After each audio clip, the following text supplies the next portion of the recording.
What do you need? Oh, hi. Hi. Just came to hug your face. How are you? Good. Like, I was all set, and then Facebook changed the way they do it. Oh no! Oh, I know. Don't they have? I was like, I haven't like streamed in a while with it. Well, not streamed. Doing other stuff. Did you see? There's only 3 people. And it's not going up. I feel like my issue is this is the guy who's like follows all the rules, and he's breaking state and federal law, like all kinds of creepy stuff.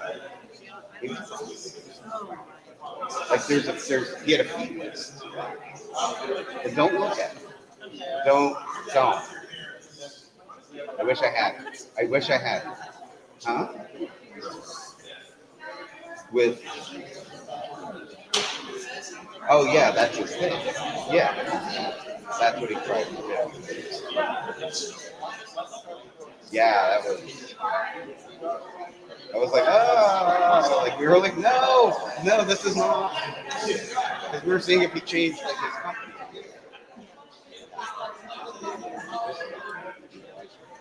I was like, that's a lot.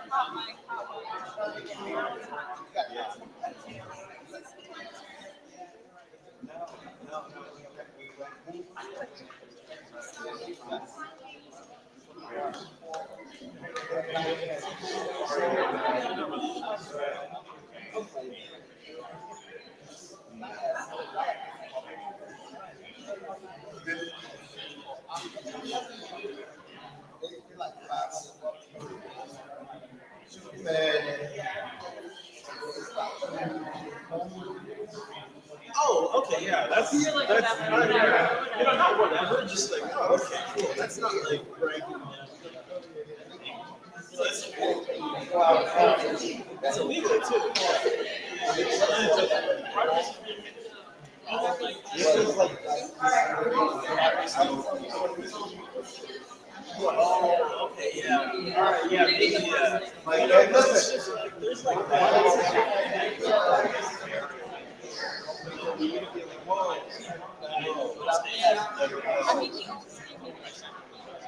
like, I can't even. Yeah, like.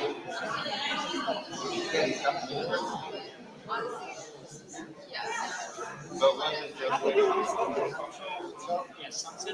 huh? I was looking for.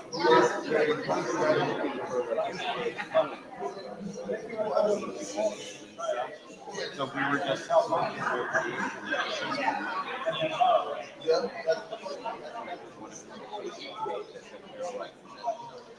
Oh no, this is not what we expected.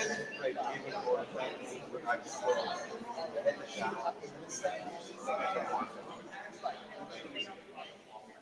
Yeah. Yeah.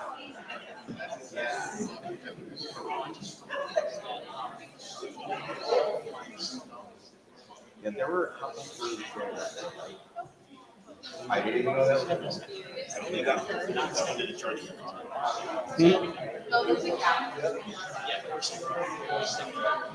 How is it? Okay. You say that.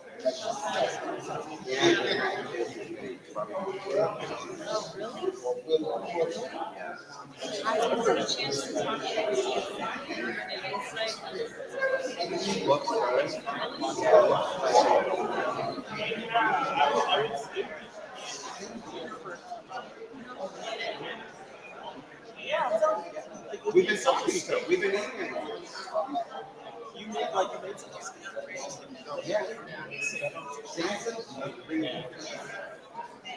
And I like to talk about the car. It goes 130. I was like, who's that like the culture?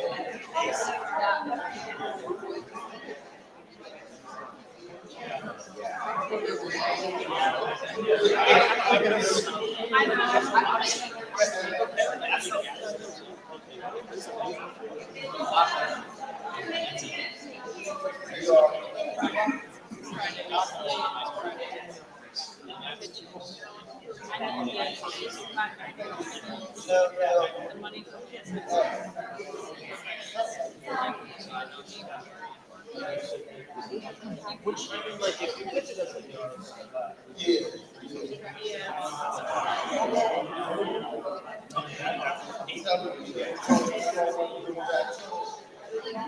he went out of committee, but he's done that.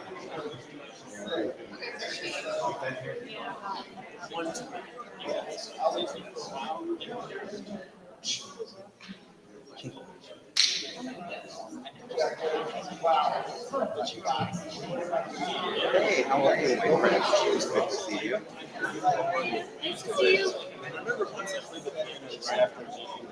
I don't really know how to play the piano. That's I feel like like a while like your ears like back in the day, CBGBs had a thing where the way to get people on the phone was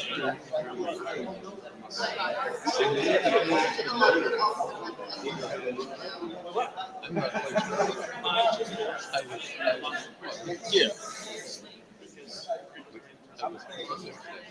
Yeah.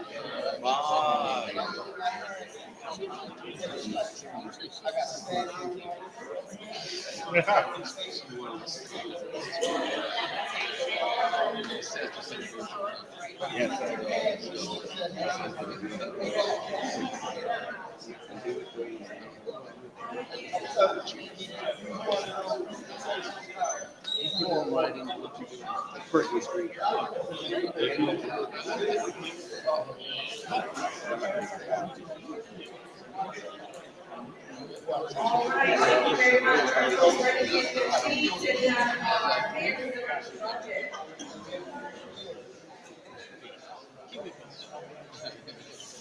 You know, I think. All right, my We had a mixture of hybrid, so we have some of our council members in person, and some of our council members are online. In the room with us, we have, let me guess this number, 50 people. Thanks for coming.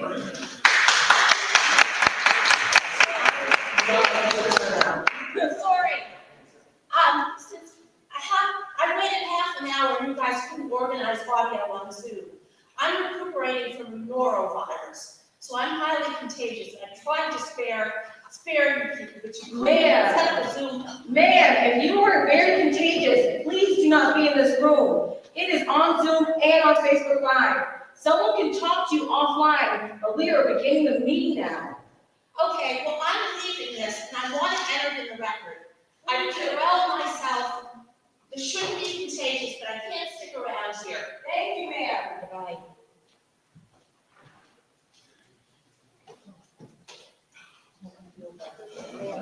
Thank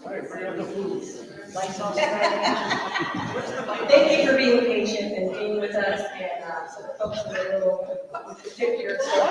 Thank you. I'm going to call to our voice call. Our clerk is in the but I will begin to call our legislative council members. You guys ready? All right. In the room with us, we have Councilperson Jim Anthony.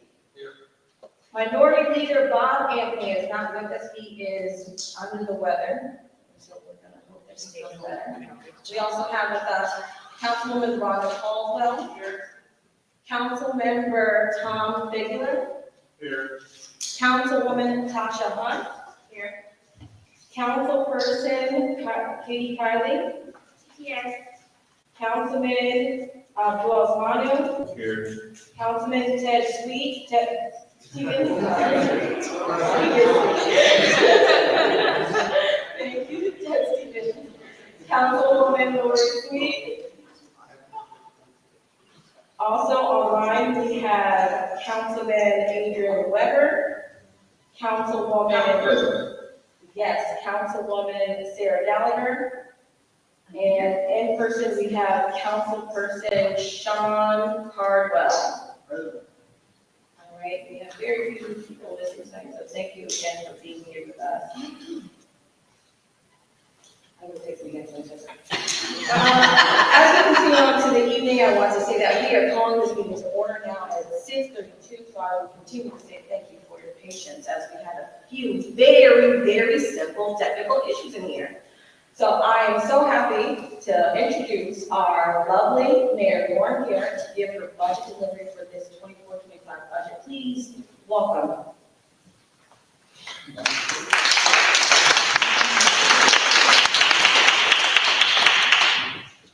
All right, can everyone hear me? Everybody online? Yeah. Okay, all right. All right, good evening, council members and residents of the town of Hamden. It is my honor to present to you tonight the fiscal year 25-26 budget for the town of Hamden.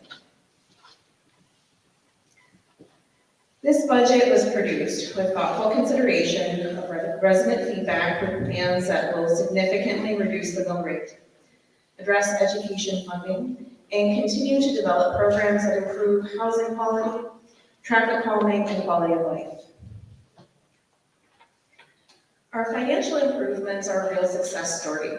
We've grown the fund balance to over $24 million. We've increased our bond rating from all three rating agencies, Fitch, S&P, and Moody's. We've updated Hamden's financial policies and procedures manual for the first time in 30 years, and we include it every year with the budget now. It includes a fund balance policy to protect our fund balance. We've also drafted Hamden's first 5-year plan for a stabilized financial outlook. This is our 3rd year producing 5-year plan. We also completed the revaluation on time, which the state was surprised by. I think a lot of municipalities are having trouble with that. Now, the impact and importance of our financial improvements mean that we can improve our interest rate when we borrow.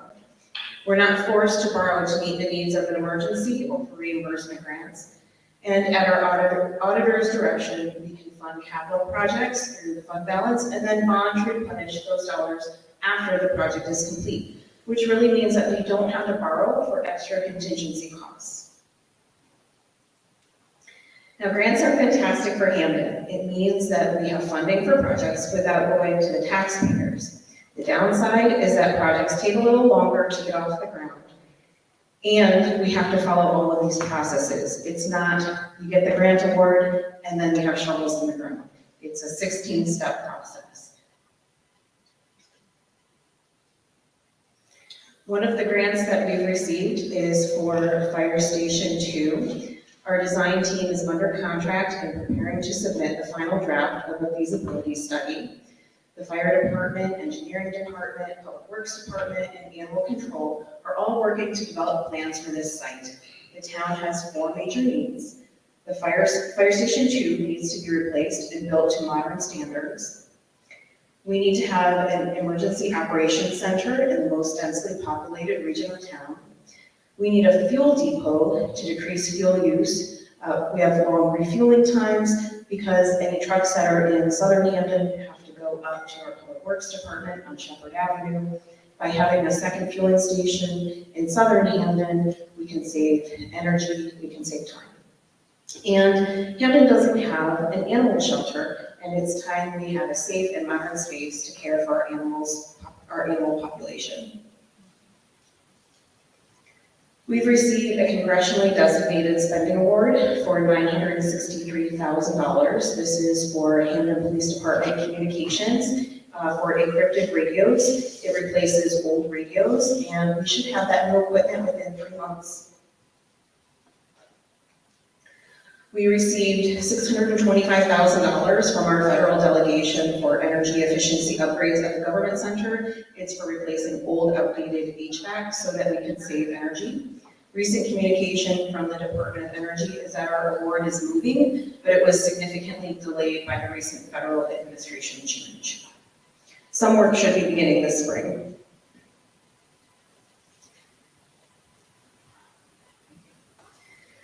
We received $3 million for the replacement of Low Street Bridge. This is kind of an interesting project because this is a pretty rural area and not a lot of traffic. So what our initial plan was to close down the bridge, put in a cul-de-sac so that we didn't have to pay to replace an expensive bridge. But the federal government came in with a federal local bridge program. It's 100% funded, which means that we don't have to pay for the design costs. So that's a really great win for Hamden. We have about $3.8 million for traffic signal lights. This is for traffic signal replacement from Dixwell Avenue and Shepherd to Dixwell and Colony Parkway. It improves visibility and improves traffic flow, which is why it has this air quality mitigation in it. We received $750,000 for planning and development for the drainage in New Hall from the Community Investment Fund. We've had a project kickoff. The team is collecting data. Now, the remainder of the award is for $8.5 million, and once we have a more developed plan, we go back to the state for the rest of the money. This is for the Hamden Community Campus Phase 1. We are demolishing the old academic building with $5.4 million from the Department of Economic and Community Development. We are in designs. Designs will be complete this spring, and we can go out to bid for demolition this summer. So by this summer, we expect to be able to demolish this building, which is a huge feat for us. This is, again, phase 1, and it is the renovation and abatement, some partial demolition for the gymnasium building to put in a youth arts and recreation center. This layout shows a gym and a stage for some performances. We have obligated all of our American Rescue Plan Act funds. Some of the projects include New Hall Foundation. Haley and Aldridge is investigating and designing work required to repair foundations. They are also working on language so that we can submit a grant for construction by the end of the month. We use some of the ARPA funds for the community center. We use some of the ARPA funds for small business grants and support. We awarded 17 small businesses with grants to help reimburse costs from COVID, as well as investments into their business. We also funded the Coordinated Access Network to help people who are experiencing homelessness and connect them with housing and services. We got SCBA equipment for the fire department, which replaces old equipment with new, safer breathing apparatus for our firefighters. And we are funding a study for the Whitney Avenue drainage, and this is a study to extend sewers on Whitney Avenue north of Mount Carmel. I appreciate the work of the Legislative Council for hearing community input, selecting and approving projects. A little bit more on the New Hall Foundation evaluation project. We've sent out questionnaires through Haley and Aldridge, And we have a lot of surveys returned, 118 that are within the consent order boundary, 6 in the New Hall Design District.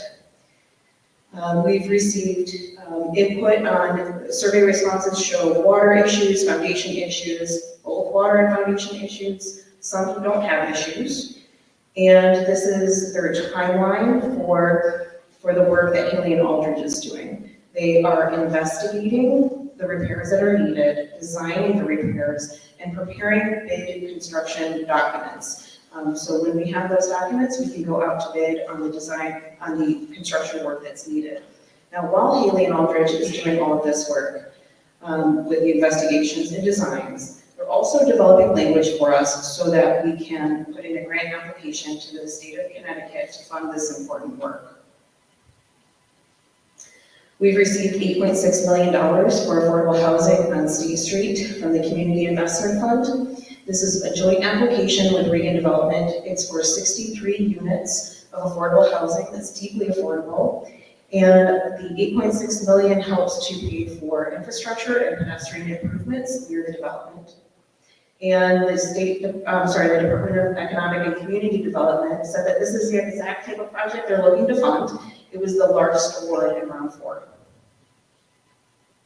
These are some more affordable housing developments that are coming up. They've all been approved through planning and zoning with affordable units all around town.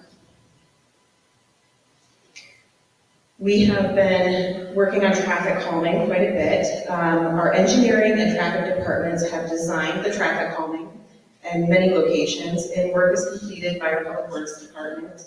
And this saves the town money. We're doing all of this work in-house. A few locations were completed last fall, with several more planned for this construction season. We're also getting red light and speed enforcement cameras. The contract with our vendor, SiteStream, is on the council agenda for tonight. We installed speed tables on Mather Street. On Howard Drive, an island in the center to slow people down. And on Brook Street and Wintergreen, we narrowed the intersection to provide safer pedestrian crossing, and as well as slowing people down around the corner. We have designs for Leader Hill, West Todd in front of the Westwood School, Gilbert Avenue, Rochford Avenue, and Iroquois Avenue. This is a really exciting and powerful project for the town of Hamden. This is bus rapid transit, so it's higher capacity transportation, public transportation, fewer stops, and shorter travel times. So what this means is that buses have a chip in them so that when they get to an intersection, the light turns green, clears the intersection, and you can commute faster on a bus than in a car. These improvements add pedestrian safety and measures to increase walkability in the corridor. What's really great about this is that it's all funded by DOT. There are no Hamden dollars in this. I'm really excited to work with the City of New Haven and the Department of Transportation on this project. We're planning to submit a joint grant proposal with New Haven for the Dixwell Reconnection Project. Now, this includes streetscape and facade improvements, roadway and infrastructure improvements, and affordable housing to revitalize the Dixwell Avenue corridor.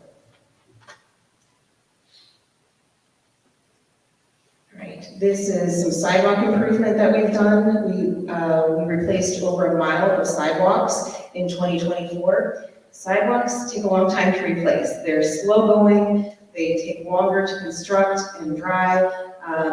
Paving is much faster, so 1 mile of sidewalks is really great. They're also more expensive than just paving. All right, this is our Tom Swamp Road culvert.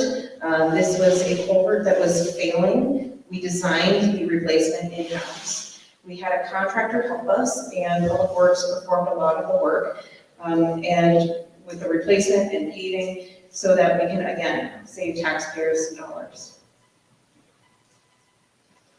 These are some of our infrastructure accomplishments. We paved 24.5 miles of roads in 3 years, installed 3.5 miles of sidewalks. We have started implementation of complete streets. We planted over 100 trees, We have climate sustainable infrastructure improvements. We've received our Sustainable CT Silver certification and Climate Leader designation. We are also trying to reduce the amount of waste going into landfills because that saves us money. We now have textile collection programs. There are 5 locations to drop off textiles. And in the first 2 months, we've collected 3,370 pounds and received a rebate of $204. Now that's kind of measly, but the really important part is that the textile pounds are not going into our tipping fees, they're not going into landfills. We also are working on a food scrap recycling program. This is again waste diversion. So residents who use Peels on Wheels, they also drop off food scraps to the transfer station. We are one of a few municipalities that actually have a permit for food scraps at our transfer station. And we'll be applying for a grant to be able to have a food scrap and a compost program at the transfer station, hopefully saving us more on our tipping fees. The Hamden Police Department achieved full staffing for the first time in 20 years, and we've hired a crisis intervention team outreach coordinator. And some of our positive results include a drug investigation that led to seizure of 2 guns and narcotics, including fentanyl, I believe last week, as well as crime has been decreasing in Hamden. So we have 8% decrease among all crime categories in Hamden. We love celebrating diversity in Hamden. We've had many multicultural events throughout several years. We celebrate Kwanzaa, Three Kings Day. We've had a holiday kufa and Feliz Navidad, Silver Bells, Hanukkah, Caribbean Festival, Pride Festival. We love celebrating it all. Juneteenth, Earth Day, Memorial Day, Veterans Day, and our 4th of July fireworks. And with the Arts Commission, concerts throughout the summer. We are putting a lot of economic development up in Hamden. We welcomed over 20 new businesses to Hamden with ribbon cuttings throughout the year. It's really an honor to be able to celebrate the work that businesses have done to open up in Hamden. We are working on a small business assistance program by creating spaces and events for small businesses to promote themselves and sell their products. And we're working with the Hamden Chamber of Commerce and their business support system. We have small business grants for facade improvements along State Street and Dixwell Avenue in Southern Hamden. And we're helping small businesses navigate the steps to open a small business, connect to capital, expand, and succeed. We are working on some ordinances to help incentivize economic development, to help commercial property owners improve their property.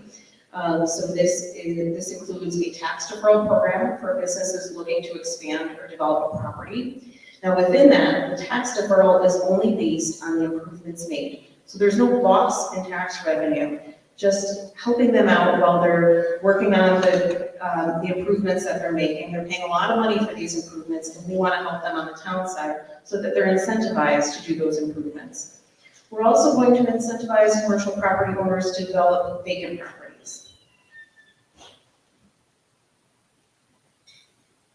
We've made a lot of technology improvements. One of them is ClearGov. This is our budget software that we've implemented this year. Now, this implementation was a heavy lift. But it'll save time in the future years because once the budget book is built, all you have to do is add to it and make some changes. The budget is searchable. It provides graphs. It provides 5-year actuals so that the residents, the legislative council, everyone can see and track what is going on in the budget and our revenues and expenses. We have Civic Clerk now. All boards and commissions and legislative council agendas and minutes are in Civic Clerk. It's user-friendly, more transparent, It streamlines the process for posting agendas, and agendas have a standard template, so you know what to look for in the agenda. We have Zoom rooms. This is our final Zoom room, and we have construction going on in here, but it helps connect the council, our commissions with the public. It provides for hybrid meetings with an easy-to-use technology. It increases transparency and engagement with the public and allows for more participation. We are also saving on our licensing fees by using the technology we have to evaluate processes in all departments and managing the software under one account to reduce redundancy. These are some of our budget drivers: education, medical, pension, debt, contractual obligations. Now, with regard to education, Governor Lamont's proposal to help special education costs is additional funding for special education in fiscal year 26 and 27. It includes a high-quality special education incentive grant program to incentivize districts that provide special education in districts or regionally rather than outplacing students. So a lot of the special education costs that are really out of control is from outplacing students. And this is across the state, it's not just Hamden. So this program also provides districts that build out capacity for special education, meaning that if Hamden schools need a classroom that has specialized equipment, there are grant opportunities to fund that equipment. The State Department of Education will study special education outplacement costs with a plan to set rates. So again, helping us to control special education costs by rate setting the outplacements. We have more predictable special education costs in the future. To take advantage of these incentives, Hamden Public Schools need funding to achieve this plan. So the Board of Education budget requests $101 million, $436,000. This budget fully funds the Board of Education request of 3.68%. And if you look at some of the numbers throughout the years, during the 21 to 23 fiscal years, the Board of Education was getting a lot of money through ESSERS. It's the federal COVID grant money that was coming through. This money really helped to supplement their costs. That money has run out, and consistently the Board of Education needs 3.5% to 4% to fund their contractual obligations, their increases in salary, special education, and transportation. Now, with the governor's proposal for special education, there's a real possibility that we can bring that cost down, but it's really going to take a good plan in order to get us to a place where special education funding is consistent and predictable. Medical is another budget driver. We went out to bid my first year in office, and we have been very successful at having lower increases than surrounding municipalities. While other municipalities are seeing double-digit increases in medical, we are anticipating a 3% increase. We negotiated on prescription drug costs, and we have negotiated savings for stop loss. This is for the pension. We fully funded the pension, the actuarially determined contribution in 2021. The allocation is determined by market conditions and obligations.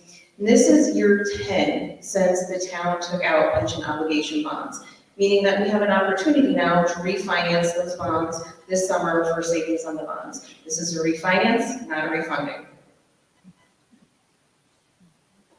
I wanted to talk a little bit about the revaluation. The recent revaluation was required by state law, and the process was conducted by licensed assessors and an independent firm. The assessments are done in strict accordance with state law and professional standards. This ensures that all properties in Hamden are assessed fairly and equitably. The state determines when municipalities must complete a revaluation. By state statute, we had to do the revaluation for the 2024 grand list. Now, I have insisted on transparency throughout the revaluation. We've held 4 public meetings, and all information can be found on the website, including information you would need to appeal your assessment. The grand list is the total assessed value of all the tax property in Hamden. The grand list increased by 40%. The assessor's team cleaned up the grand list and added properties that were not included in the grand list and should have been. So properties were not being taxed and should have been. That is fixed now. Growth in the grand list increases state revenue to the town. Payment in lieu of taxes, or pilot, partially reimburses for non-tax properties. For example, Quinnipiac does not pay taxes on educational spaces, so the state partially reimburses the town for this. When the assessors went through to value the property for Quinnipiac and other non-tax properties, you still have to assess those properties. Those assessments increased as well, which means that pilot increases. The growth in the grand list allows us to reduce the mill rate.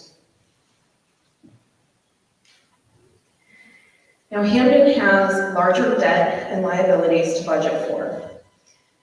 We've known for years that we have a lot of debt and liabilities, the most per capita in the state of Connecticut, from years of mismanagement. And despite those obligations, our spending per capita is in line with similar sized towns. So just in case you can't read all of that, Stamford, New Haven, Hartford, Hamden, Manchester, Hamden, Milford, Stratford, they all have very similar spending per capita. So how do we do this? It means that we reduce costs by doing more work in-house with fewer employees. This is the budget summary. Our total expenses this year for my budget are $313 million. So this shows Board of Education, fringe benefits, public safety costs, pension, debt, general government, public works. Now the mill rate, we're going from 55.61 to 46.61, which is a reduction of 9 mills, 16.18% decrease on the mill rate, which is really exciting because it helps to bring us in line with other municipalities so that Hamden's not the highest mill rate town. What you also notice when you look at what some of the property taxes are in surrounding towns is that for the same size house, the tax bills are very similar. If you have a 1,400 square foot house in Hamden versus Woodbridge, you're going to be paying more taxes in Woodbridge. The difference is that our mill rate has always been higher. This actually helps us to bring it down below Woodbridge. All right, some budget highlights. It addresses the threat to the disruption of federal funding, particularly for education, maintains services and funds obligations. We included a salary study for non-union positions for recruitment and retention. We have a large mill rate reduction.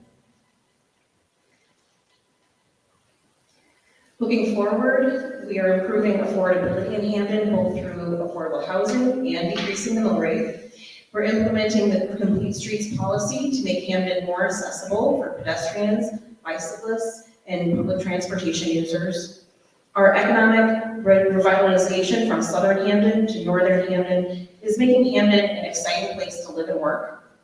We're improving the delivery of town services, a lot through technology. We're ensuring that everyone feels safe shopping, living, and enjoying Hamden. We're continuing to celebrate our diversity with intention through cultural events, hiring practices, and supporting small businesses. And I want to take a minute to just thank the finance team, my team, for all of the work that they've done in helping put this budget together. A big thank you to Brian Murphy for building out our new budget software. Stephen White helped out a lot with the capital budget. The finance department. I want to thank the legislative council for all of the work that you're all going to do in the coming months. And I want to thank the taxpayers for the work that they do in funding this lovely town that we have. And it's really my honor to help deliver the services for the town and make this town a better place to live. And I appreciate the work that we all do together. Thank you.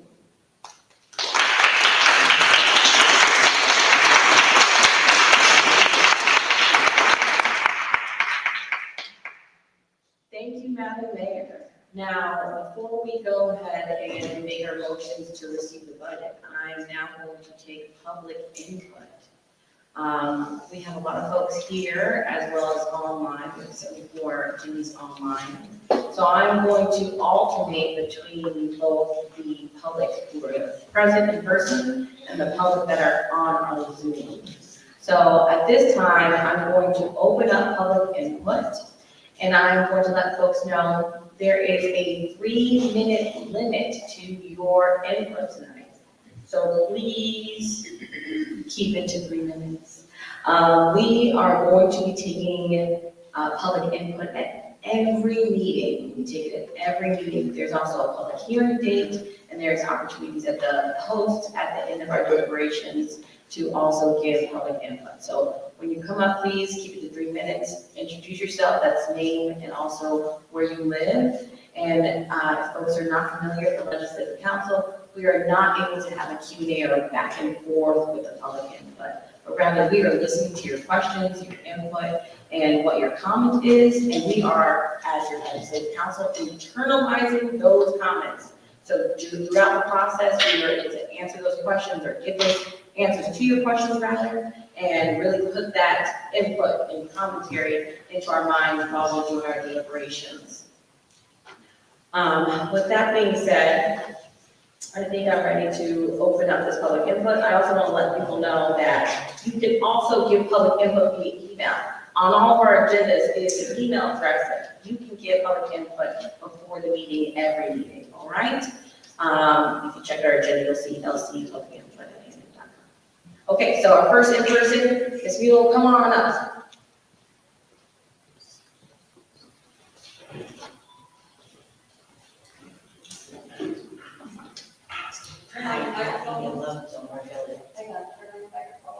Is the man, echo out his mouth. You see it? Kathy, you love Jumper Hill area, and I'm sorry that the mayor has stepped out at this point. I wasn't going to speak tonight, but I did get, oh, sorry, I saw your stuff there, I didn't see it. I felt it was important to speak tonight because for the last several months, there have been several hot button issues discussed at these meetings. And although I appreciate you have a life outside of being mayor, Sean Grace was not the person who should have been here to address the constituents. And for that, I think he failed this time. They wanted to hear from him. If your budget includes raises for any of your staff, tonight should have been rescheduled and gone back to the drawing board.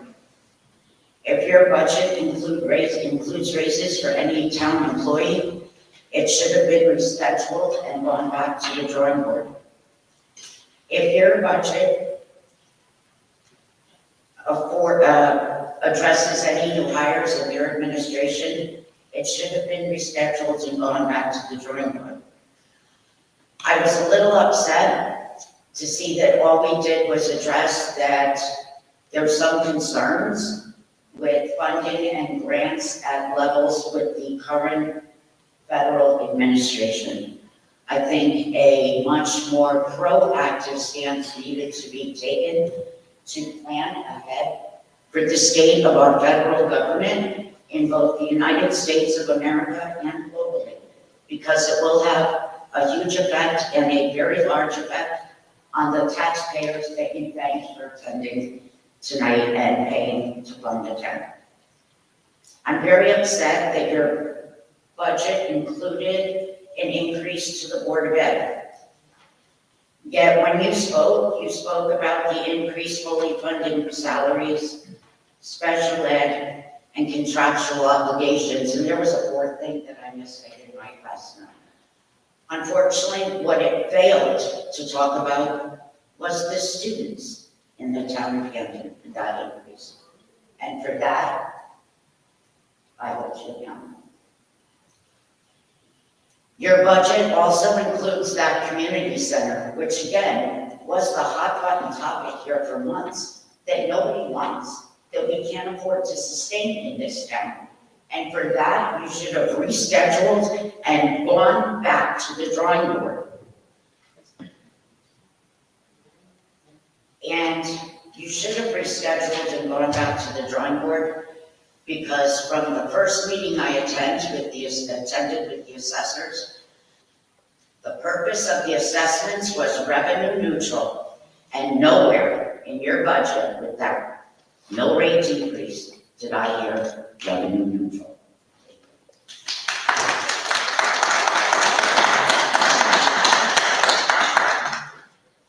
Thank you. I'm going to take our next person from our Zoom audience. Milan, I'm putting you in the area to speak. You have the floor.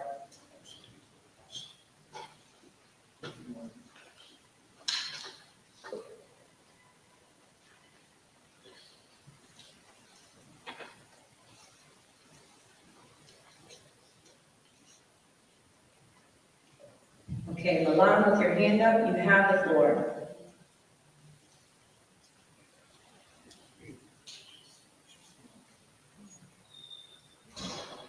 You unmuted for a moment, but then you muted yourself back.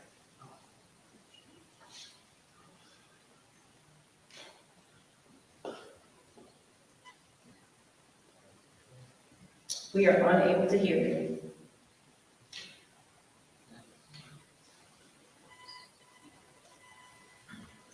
Okay. I believe you're having technical difficulties, so I'm going to take the next online person. I'm going to put you back into our audience. Hopefully you're able to get a external microphone because we cannot hear you over here. I apologize.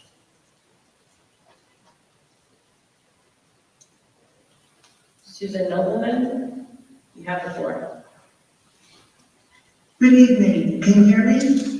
Yes. My name is Susan Nobleman, and I live in the Shepherd Glen area of Hamden on Earl Avenue. I've lived in Hamden for approximately 70 years. I understand that the council and mayor's office are planning to spend about $10 million on a community center in the New Hall neighborhood. But that community meetings have shown that the residents living there would rather have their unfinished repairs of their properties be funded first. I'm here to offer my support for the foundation's first campaign. Before spending funds on a new building, funds should be secured for the surrounding neighborhood. Thank you for your time. Thanks for joining us. We'll get back into our audience. All right, we'll take our next in-person hand. Mr. Levinson, come on up.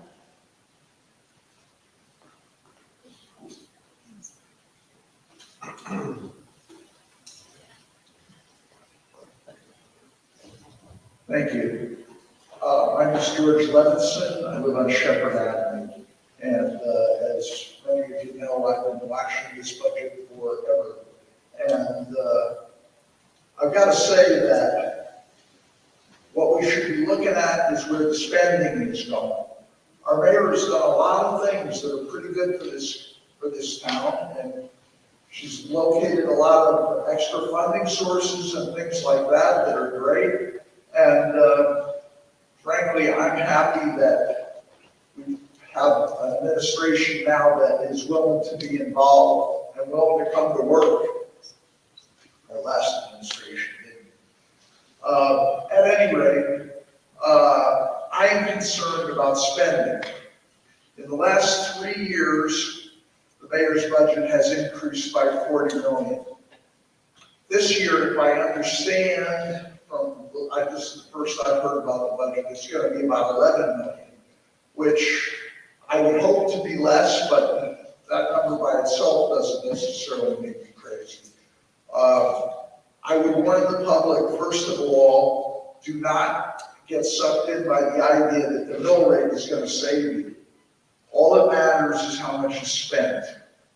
And if the budget goes up, then the taxes generally are going to go up. Maybe not as much as you might fear, but, you know, the only way to hold taxes down is to hold spending.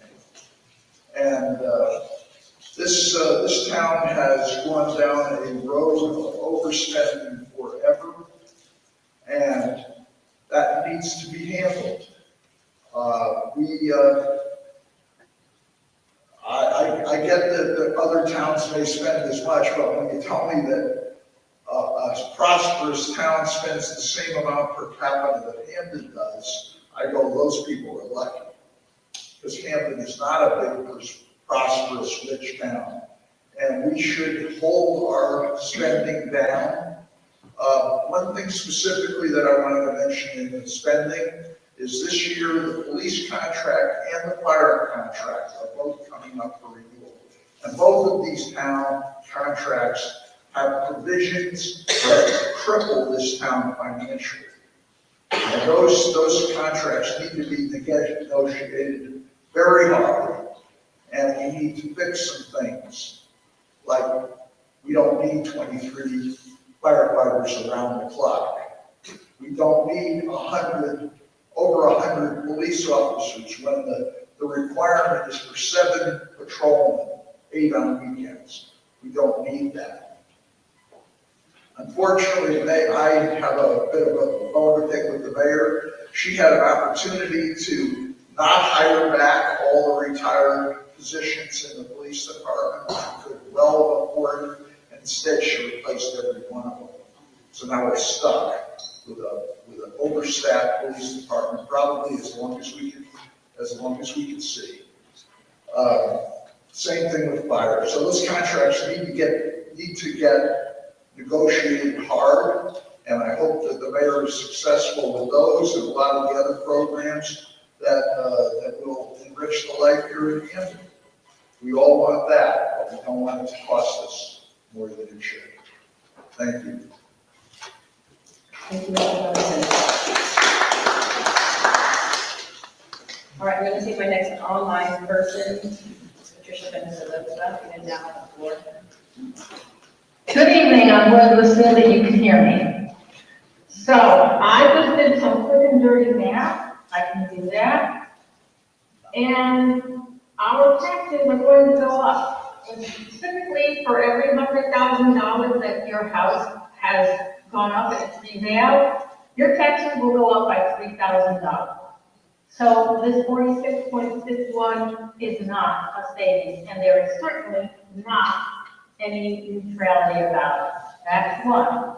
Two, as other people have said before me, we need to be paying more attention to the people whose foundations are in dire trouble, becoming non-existent, and that's more important than a community center. Remember, community is not about a building, community is about people. And if you take away people because they cannot afford to stay in Hamden, then what are you trying to tell us?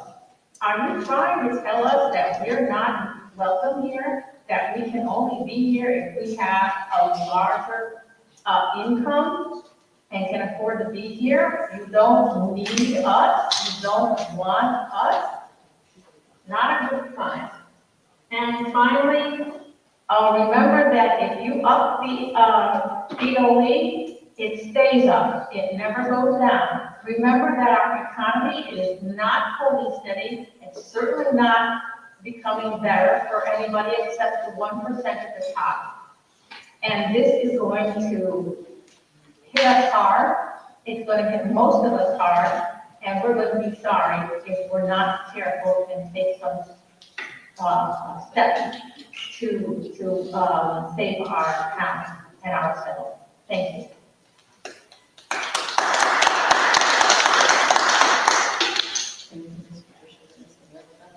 We now have our in-person hand, Mr. Rogers.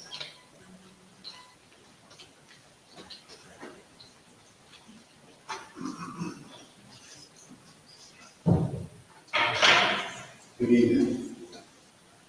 My name is Donald Moses.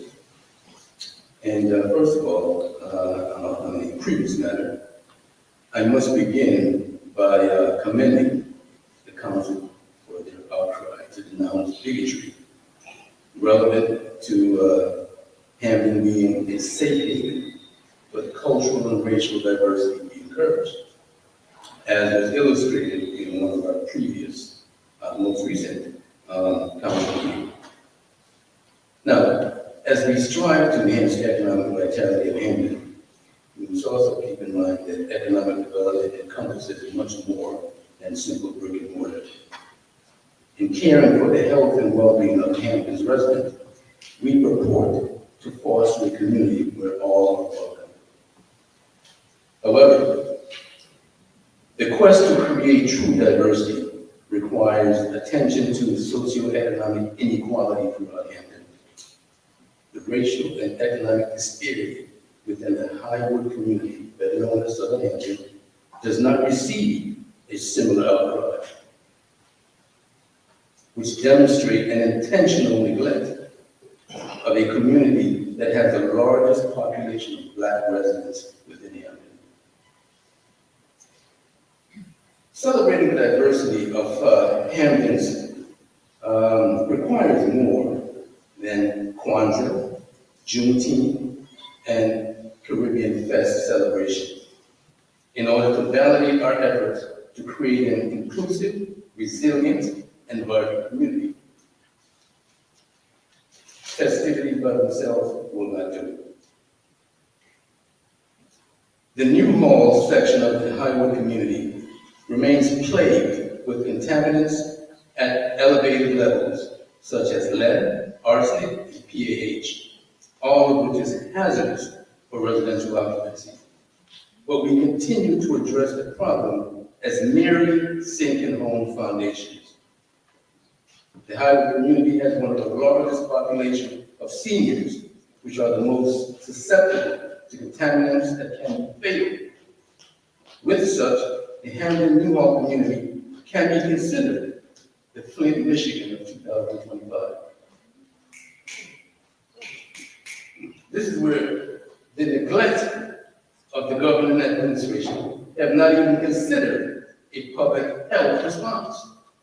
We talk about foundation, we don't talk about how the contaminant has affected people's health. But we have proceeded, to propose a Houdini method of governance that essentially put the health concern on ice while we wait for the state bonding process to approve funding for remediation. And $10 million is readily available.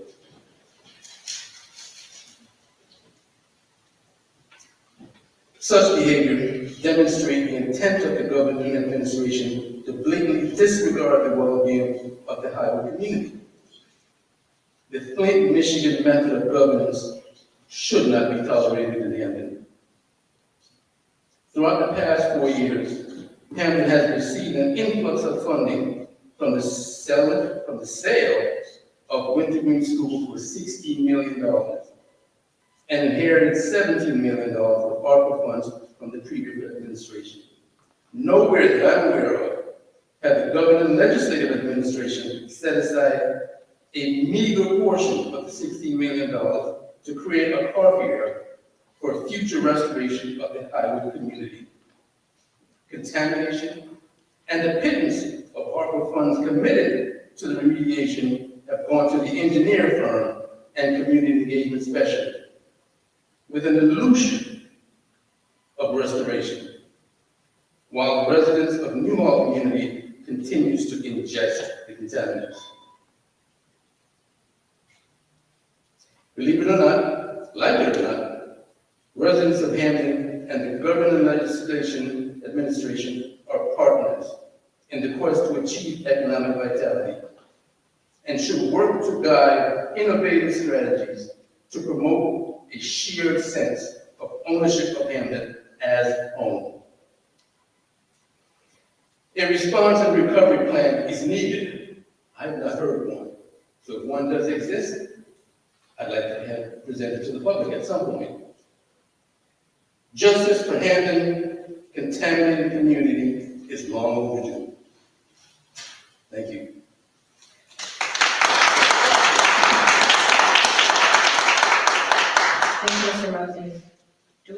another hand from our online group. Milan, you still have your hand up, so I'm gonna put you in the area to speak. Please unmute yourself and have the floor.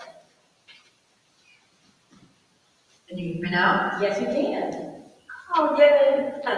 All right, great. Thank you for the opportunity to speak here. My name is Adrian Lane, on Riverside Drive in Hampton.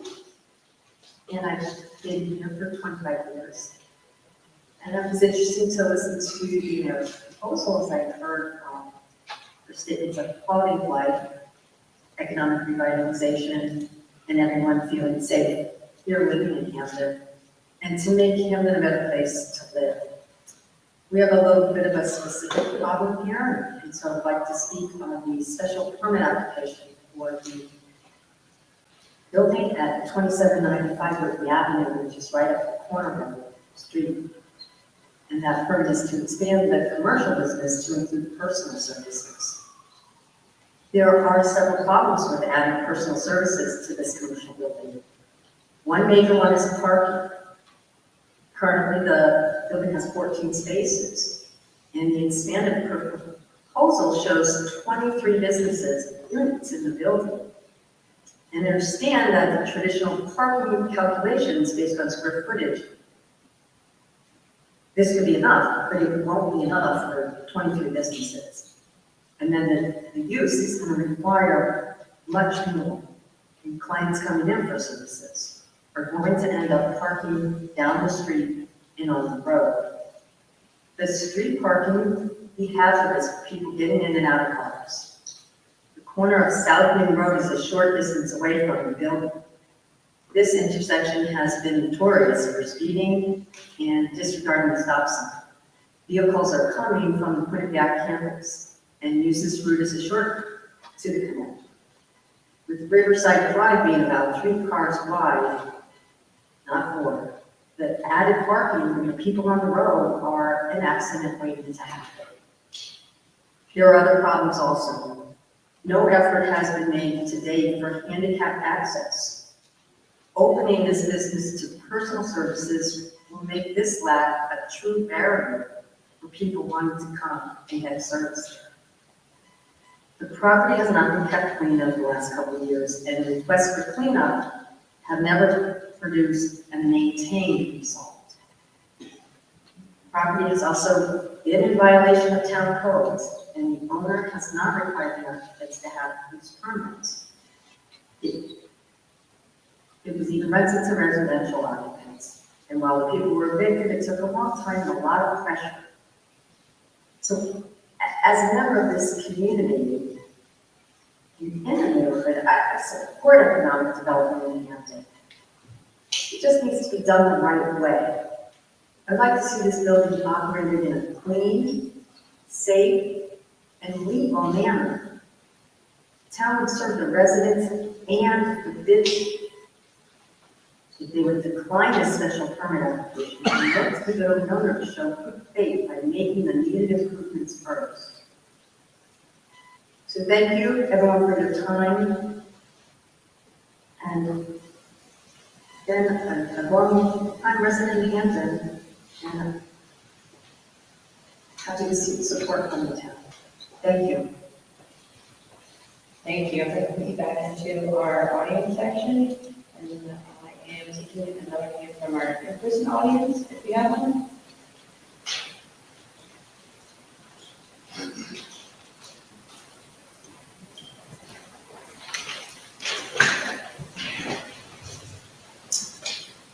Good evening, everybody. Good evening. How's everybody doing? Good.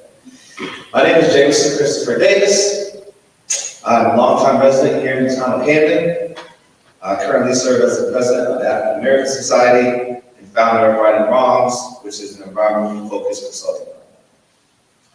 I appreciate the opportunity to submit testimony today.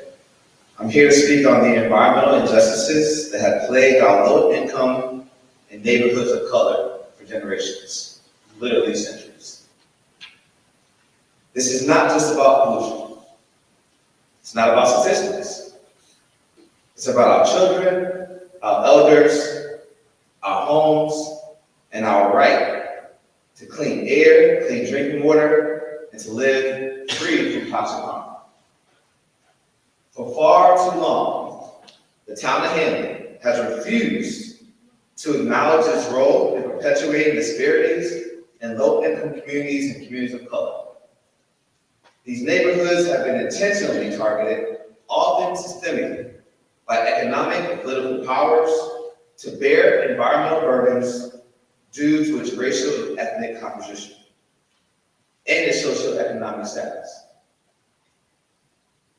It is the lack of response and lack of sense of urgency displayed by elected local officials that affect these communities.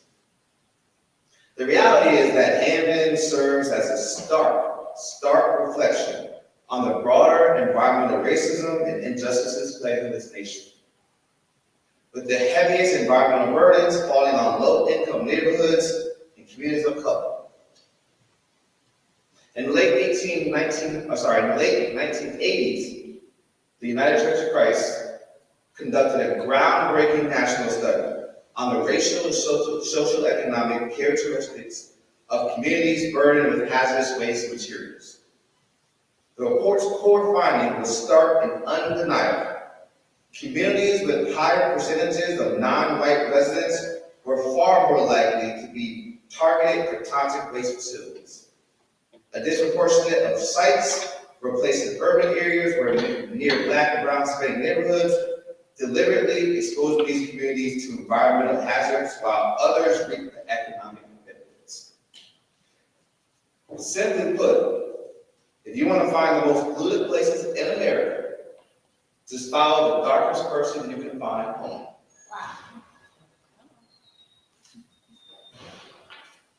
Right here in Hamden, that same ugly, deliberate pattern exists. If you want to find the most contaminated places in this town, look no further than the Black and brown neighborhoods. Communities where poverty rates are higher versus the too often ignored environmental protections are conveniently overlooked. These neighborhoods have been sacrificed. Not just negligence, it's calculated, willful disregard for Black and brown lives, and I, for one, will not stand for it. Mr. Moses mentioned something earlier about the presence of toxic chemicals like lead, arsenic, PAHs. Let me just briefly address some of those chemical, harms. Lead poisoning robs our children of their future, stunts development, lowers IQ, causes lifelong cognitive damages. PAHs increase our risk of cancer and respiratory diseases. Arsenic exposures lead to heart disease, diabetes, neurological disorders, and many others. To put this in a little bit of perspective of how prevalent these issues are, consider this. Just last year, January 17, 2024, the EPA issued updated soil guidance, significantly lowering the screening levels for lead in residential soil. This change underscores the severity of lead contamination in our communities and urgent need for action. The new guidance establishes the following. EPA lowered the screening level for lead from 400 parts per billion to 200. At residential properties with multiple sources of lead exposure, such as water and air, EPA recommends a screening level of 100 parts per billion in the residential area. But let me also acknowledge that the EPA also knows there is no safe level of exposure. 0, particularly for children. Lead can be severely harmful with mental and physical disabilities, slower learning, irreversible damage to the brain. No community should be treated as a dumping ground. No child should grow up breathing poison air or playing in toxic soil. We refuse to be ignored. We refuse to be sacrificed. Environmental justice is for all, without delay, without compromise, and without exception. Thank you.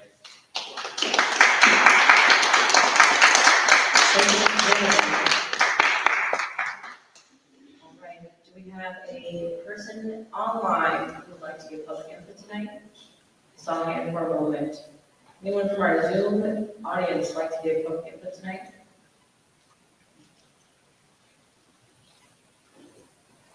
Dr. Zickery, you have the floor. All right, you guys hear me okay? Thank you very much. Mario Ciccarini. I live on Westwoods Road here in Hamden, longtime resident. Just want to take a moment. As a member of the Hamden Board of Education, I would like to sincerely thank Mayor Garrett for recommending the board's proposed budget increase, 3.62%. As the mayor indicated, the school district's main cost drivers include special education costs, transportation, and contractual obligations through contracts with our various bargaining units. As we speak, school superintendents across the state are meeting and discussing ways to control the unpredictability of special education costs and their impact on school budgets. Mayor's conclusion of the Board of Education's full asset flex is a strong commitment to our students, educators, and the future of our schools. With these resources, we can continue to enhance academic programs, support our teachers, and ensure that every student in Hamden has access to a high-quality education. I appreciate the mayor's recognition of the importance of funding education in our community. I look forward to joining the district leadership team and my fellow Board of Ed members at future legislative council meetings to discuss the Board of Education budget request further. I want to thank all of you for the work you do to support all our residents, and I wish all of you a wonderful evening. Thank you. Thank you, Dr. Audience. And take our next in-person hand for public input. Ms. Jeffries.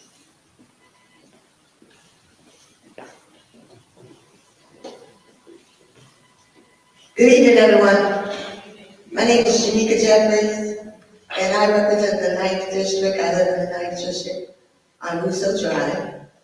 I couldn't sit there. I was just going to remain quiet, but I could not sit there and hear the cries of the people.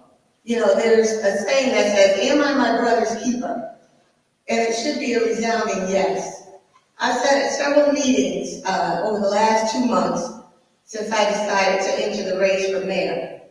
And I keep hearing the same rhetoric over and over. But the issue I have is that it seems to me nobody's listening. If we're truly public servants and not just politicians or politricksters, then what the people have to say should hold some weight in the town. And what I've heard is that the people in the pit, in the 3rd District, are hurting. I've been to the meetings, and I've heard them say, listen, we don't want a community center. How can we possibly build in a place and say we're building a community when the community is crumbling from underneath it? So I want to say to the people from the 1st all the way through the 9th District, is that I hear you. And the new administration that will come in will hear you. And in terms of a mill rate reduction or any of that, me being a real estate broker, I understand that the way you turn a town around economically is that you have to incentivize viable, lucrative businesses to come into the town. And I'm not talking about smoke shops and liquor stores and nail salons, but I'm talking about true manufacturing and industry, okay? Future forward-thinking businesses that can increase our tax base and then take the financial burden off the residents, of which I am a victim as well. So it behooves me to find a solution. And forgive me if I come across maybe a little impassioned or emboldened, but I can feel what the people in this town are saying. And my slogan was, it's time for us to wake up the sleeping giant. Because somebody's been asleep at the wheel while our taxes have been creeping up, while crime has been increasing. And they've been turning a deaf ear and a blind eye to what the cries of the people are. So I say to you again, I hear you. And it comes September 9th, we're going to show you, hopefully. Thank you and have a great night.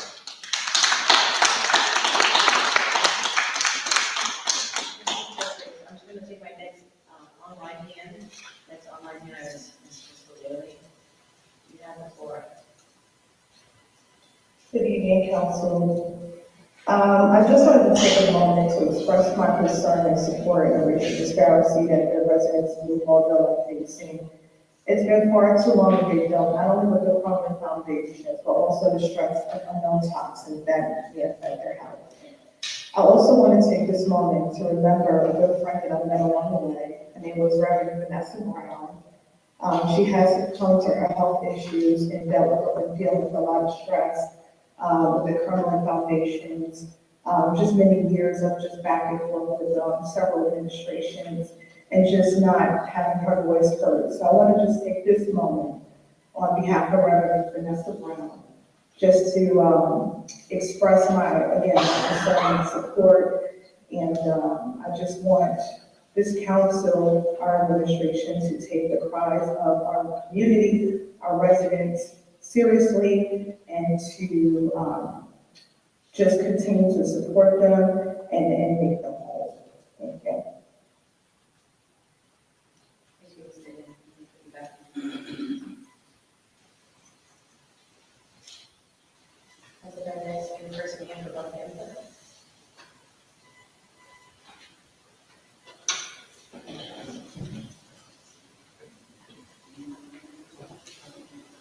My question is, respectful of your commitments, I didn't hear what you had to say.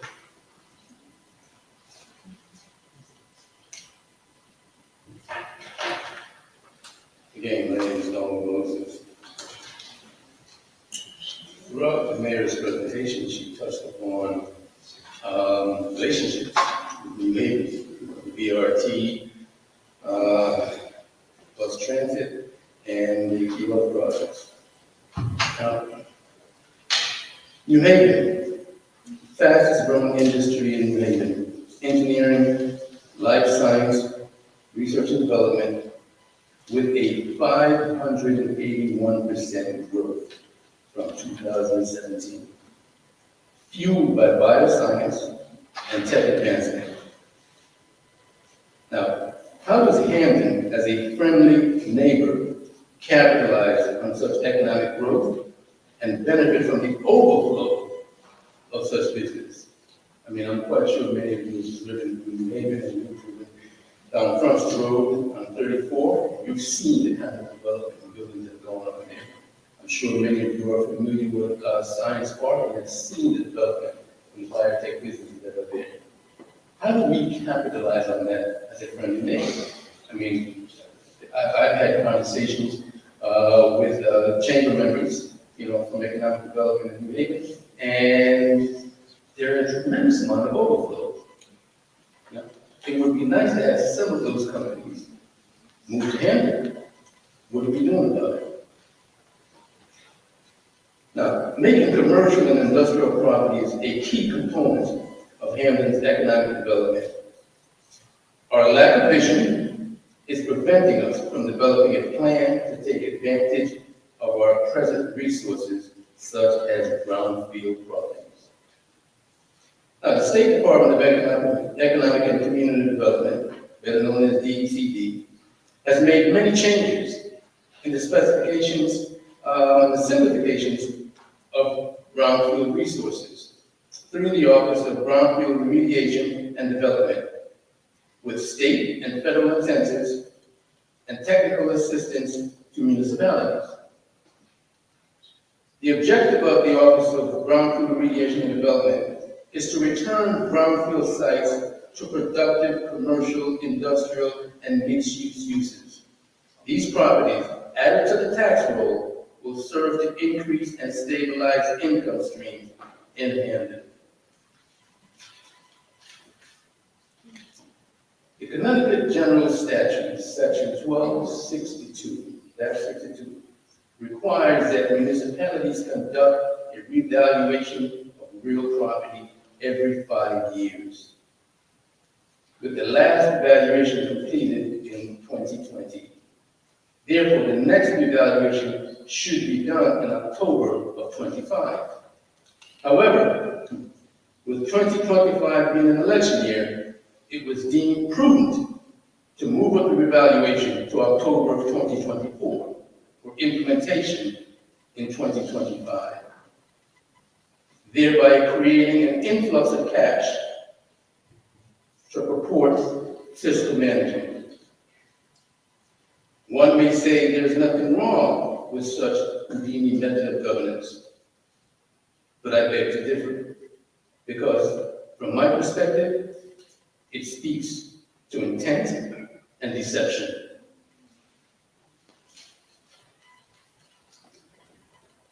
The present Houdini method, I define it, of governance has no plans for sustainability after budget year 2026. The mill rate will be reduced from 56 to 49. Right? Therefore, the illusional benefit of a mill rate reduction can easily turn into a nightmare. Let's make business, I'm sorry? I'm sorry, it's been 3 minutes. Okay. But I see that you have what you have in writing. Well, Madam Chair, I'm basically done. If I can have another minute, I'll be done. Let's make business development a line item on the economic and neighborhood development department budget. One of Hamden's greatest challenges should be to maintain the benefits of a mill rate reduction is to increase and stabilize income stream to Hamden. Let's focus on commercial and industrial properties and develop a plan to redevelop brownfield properties and return them to the tax roll. In the year of 2026 and moving forward, where do we expect to get the influx of cash from to be able to maintain that low mill rate? We're getting an influx of cash now because the revaluation that took place. Okay? Therefore, when the tax bill goes out, people will be paying high taxes. There'll be an influx of cash. Where will the influx of cash come from in the next budget year, the year after that, and the year after that? If we don't make preparations to stabilize income from the tax roll, rest assured, taxes will go back up.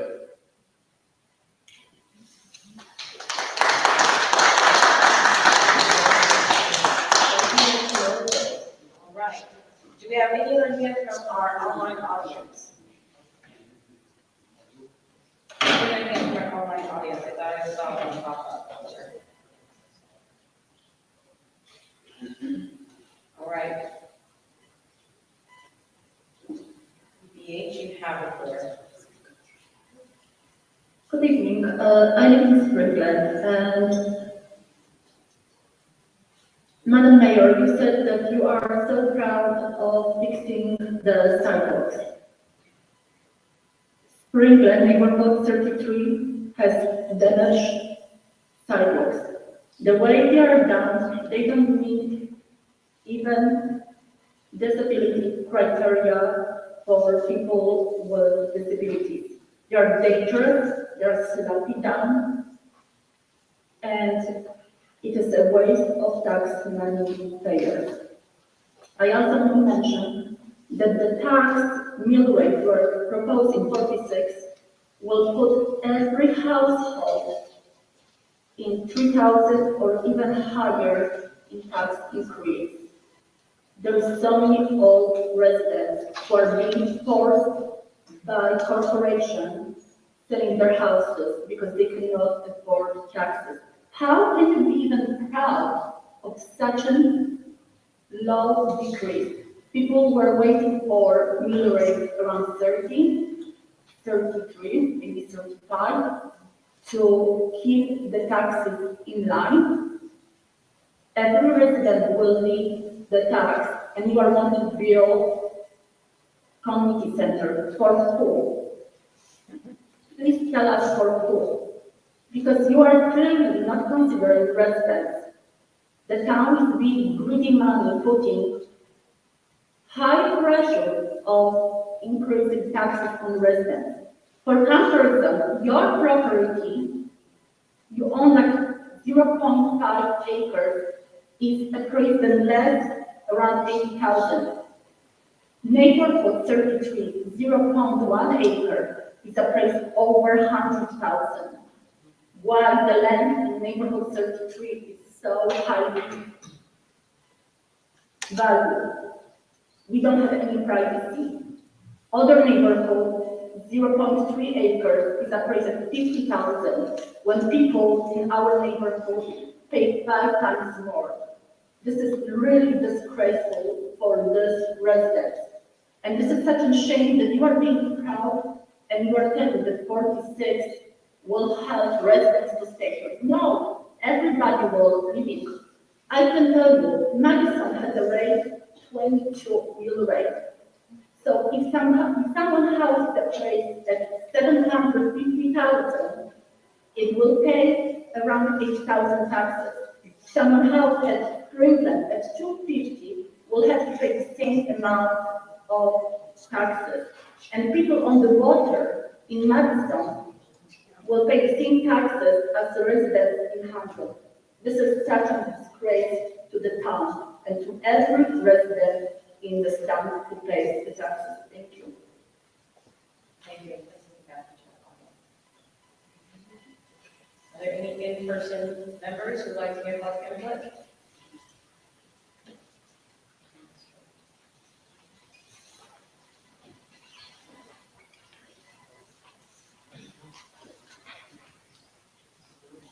Hi, Joy Wildman, McGee Drive. I just have two quick thoughts. Affordable housing, I haven't heard anything about seniors. I believe that I heard the waiting list for senior housing is 7 years. I could be wrong. Seniors don't have 7 years. That's disgusting. And all this affordable housing going on, nothing for seniors. Second thing is, and this is really just a thought, as far as transportation in the BOE budget, I don't know what that line item is, but kind of tired of seeing buses leaving schools with 2 and 3 kids in them. Cars parked ad infinitum. I think there maybe we could cut the budget a little bit if we found out who's not going to put their kid on the bus every day, who's supposed to be on bus A, but those kids aren't going on bus A because their parents don't want them on the bus. And some parents, we all know that there are some parents who do not want their kids on buses. I was never one of those people. My kids went on the bus. But I think that's a place where we may get rid of a small bus and get rid of a big bus and get to a small bus. No, it's not easy, but it's something that really needs to be looked at. It's a waste of gas. It's not good for our air. It's not good for a lot of things. We're making modifications to accommodate cars outside of schools.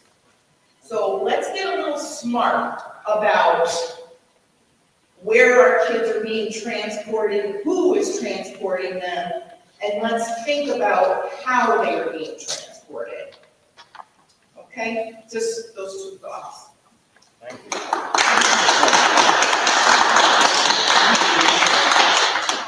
Thank you, Ms. Jordan. I'm again taking a hand from my online audience, taking a hand to my online audience. Okay, I'm taking hands from my in-person audience, any hands from my in-person audience.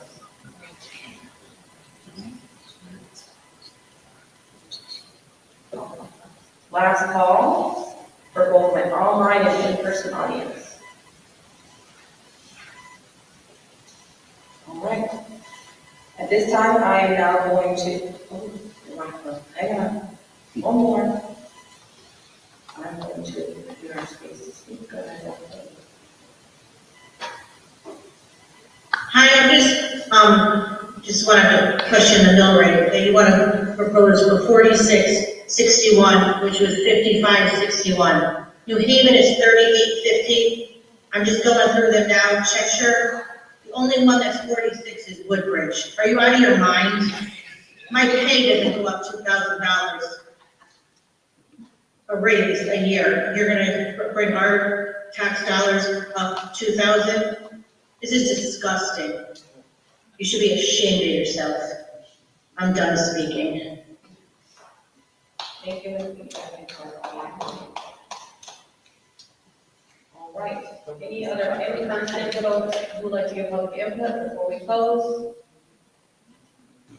Okay, with that, I am closing public input officially. And I am going to move on to our regular agenda. Our regular agenda for this budget delivery meeting is one item, and that item is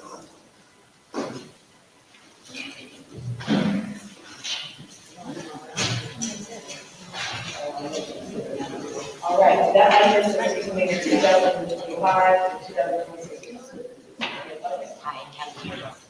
Oh, yes. Before you leave, please eat something. Please have something to eat. Please walk yourself to a plate or two before you head out of here. I know people have been very late. I just went got crackers. All right, motion to accept the mayor's proposed budget. So moved by Connie, seconded by Kylie. Okay, we will have months to go have discussions, ask particular questions, get input from our public. We will have some conversations and really comb through the nuts and bolts of this presentation by looking at every single line. So, before we take a vote to accept this budget,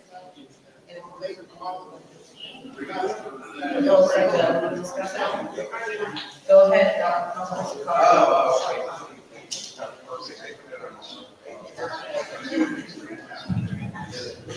Thank you, Madam President. I appreciate your time this evening and recognizing me. I would like to say I'm going to accept to open the budget so we can begin the budget deliberations in the council tonight. But I also wanted to make sure I go on the record this evening to let you know that representing the 5th district and especially the district with the Hamden Foundations and the community center.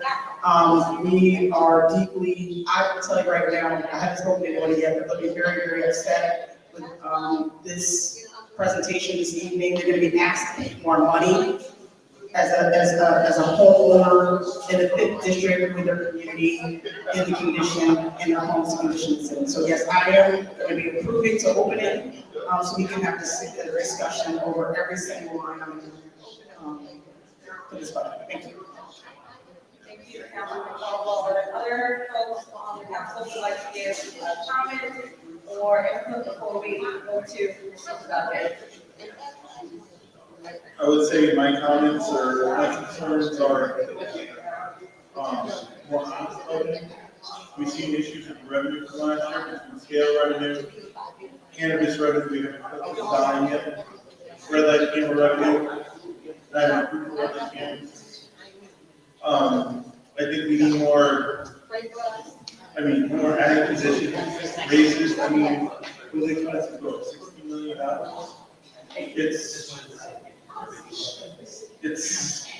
We just need more honest, but especially when it comes to revenues. That's my take. Thank you, Councilperson Bigler. Are there any other comments before we go to receipts? Any other comments before we go to receipts? Okay, seeing none, we're going to vote. All those in favor of receiving this budget for 24-25, fiscal year, please say aye.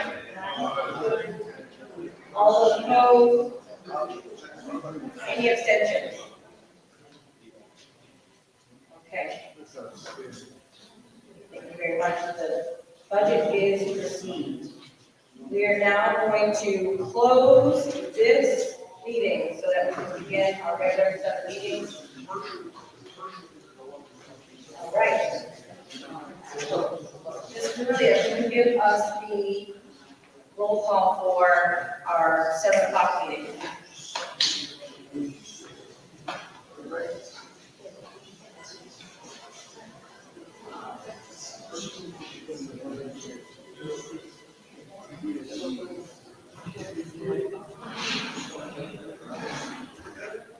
Jerron Olston.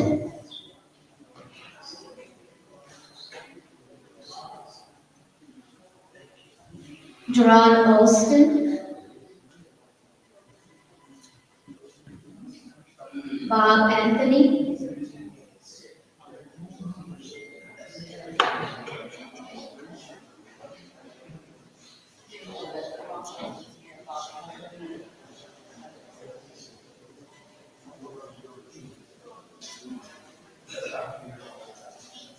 Jim Anthony,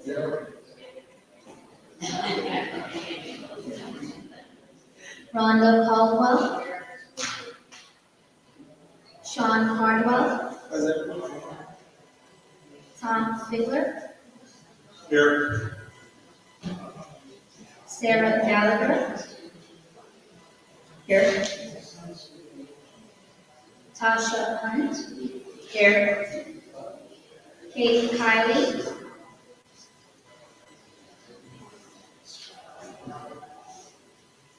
Abdul Osmanu, Here.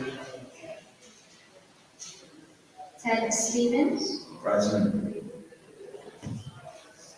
Lori Sweet, Here. Adrian Weber, Present. Dominique Baez. Here. Thank you. All right, starting at this meeting, we have our public input. Is there anyone who would like to give public input on regular things for the council? We have a lengthy consent calendar, and we have a lot of things tonight that will also call public input. But if folks would like to give public input about our regular agenda or anything that purview of the council, please feel free. We have a first hand from our online audience, Mr. Savetta. You are now able to speak. Go ahead. Yes, I was kind of wondering, if the sixth district is going to be getting a replacement, representative. And I know you can't answer me, but I just thought I'd bring it up. Thank you. But if you are, I volunteer. Thank you, Ms. Savetta. Staff and source audience. Is there anyone else who has input for a regular council meeting? Okay, seeing no hands, we have closed public input. Thank you for the reminder, Ms. Patricia, Ms. Savetta, that I should have added that to my presentation, but we got a lot going on tonight. But we will be replacing we will be electing new sixth district representatives to finish out the term before it is our townwide election season. That person traditionally is forwarded by the DTC to the council. So we will take the recommendation from the town Democratic Town Committee, and we will vote on that recommendation here in the council chambers. The charter describes that whoever steps down or whatever term needs to be filled, will be filled by someone in the same political party. And that is why the council takes the suggestion from the DTC for that person. Because it's the process that best satisfies the charter rule on it. For folks who are curious or looking to know more about who's being selected or how they're selected, I would really suggest you go to your DTC and check out with the leadership there as well as district representation for this district. Okay, continuing on with our meeting, we have an information item, and we have a consent agenda, and we have minutes. So I'm going to go ahead. Motion to approve the minutes for March 3rd. Can I get a second? Second. Okay, motion by Biden, second by Figler. Thank you very much. Any changes for our minutes? Go ahead, Stephen. Thank you. I do have one minor thing. I noticed the very last item that talks about reappointment to the police commission, and it says the vote was taken to approve this order and pass with 1, and then it says parentheses 2 in opposition. So I think it was actually 1, but the number in parentheses should be 2. So just very minor. Unless there's a second person that's not doing it. I don't remember. Do you not remember? Oh, no, it says Ms. Caldwell in parentheses and not a second name, so I think the 1 text is correct and the 2 number is wrong. All right, if you do not need to look over the video again, that was a typo. Oh, Which one? all right. Okay. All right, So motion to amend has been made. I second that motion to amend. All those in favor of accepting that amendment, please say aye. All those opposed? Any abstentions? Okay, now vote to accept the minutes as amended. Please say, all those that are for, okay, amended, minutes as amended, please say aye. Aye. All those opposed? Any abstentions? Okay, thank you very much. The minutes are accepted as amended. All right. We have a bid waiver information item that was for an emergency. Do we have the administration able to tell us more about this bid waiver for grant communication?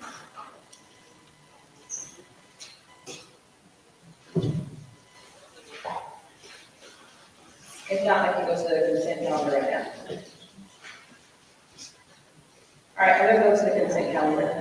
On our consent calendar, we have 1 through 22. I'm pulling number 1. That went through our committee, so it must be on our agenda. It is a settlement. We have number 2 is an order approving the collective bargaining agreement for the Hamden Supervisors Union, 1 for the Parks and Recreation Union, 1 for the library employees, and there is an order authorizing the mayor to enter into an emergency services agreement with Florida's payment system for recreation. Tax refunds, both of properties and vehicles. We have a reappointment for the Veterans Commission, Kyle Shepherd, Veterans Commission for Ronnie Mabry, a Solid Waste and Recycling Commission for Shania Hillis, a reappointment for Commission on Disability Rights and Principal Doreen Michelle. We have a reappointment for Penny Jones for Robert Richard here. We have an appointment for Human Services, Kelly Durant. Commission as a tenant for the Fair Rent Commission is Greta Johnson. From my district, the 3rd, we have a Parks and Rec Commission placement for Richard Leonardo. We have Parks and Rec for Arnold Mann. Boards of Assessment Appeals as alternate, Hernandez Zachary. Board of Assessment Appeals as full member, Polycarp Kiki. Appeals alternate for Roger Keaton. And full member for Keith Foster. And a reappointment for Board of Assessment Appeals for full member Ross Price. Okay, that is a lengthy consent agenda. Are there any movements from the consent agenda besides the one I made? Okay. Seeing no movement, I am going to take a motion to accept the consent calendar as amended. I'm making that. So motion. moved. Second by Stephen. Sorry. Thank you very much. All those in favor of accepting the consent calendar, please say aye. All those opposed? Any abstentions? Thank you. 1 abstention from Figler. That passes. All right, we are done with our full council agenda. We are moving on to our committees. I'm calling on Chairperson Alfano to do the Economic Development and Municipal Planning Committee. Please take the floor, sir.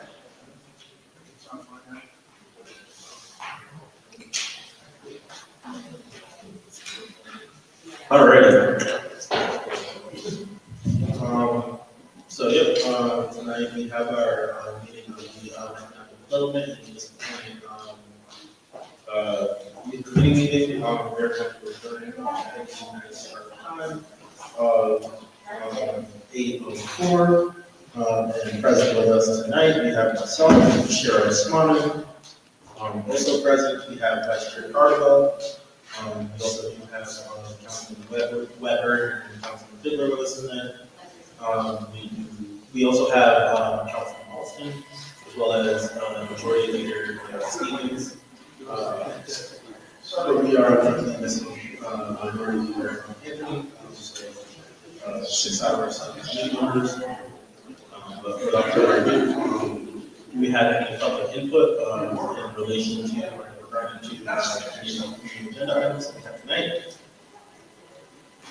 Do we have any public input in regarding to the agenda items we have tonight?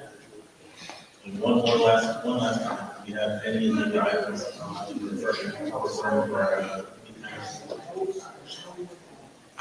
all right, with that, we will go to public input. We have our first agenda item on our agenda tonight. This is an order approving the processing agreement with Site Stream LLC, amendment to the for the 2025 budget and transfer of funds from the traffic department. Do I have a motion for that? Moved by Commissioner Fielder, seconded by Vice Chair Cardwell. We kind of been waiting for this one for a while, so looking to, get some word on the administration. I haven't had an opportunity to go over the framing or content given before we open up the floor for council members or ask questions, which, usually it's the case that, this is like allowed, but just letting folks that are not on the committee know that you are allowed to ask questions, as I definitely do think this a rather important agenda item. So if you do have questions tonight, you don't have to let me until it gets to the minutes. So.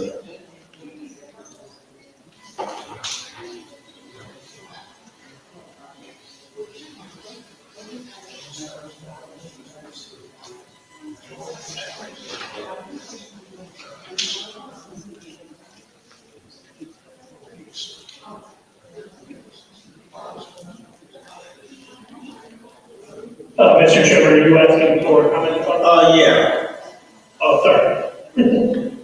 I'm gonna read home after the other thing, I just got signed. Pretty cool.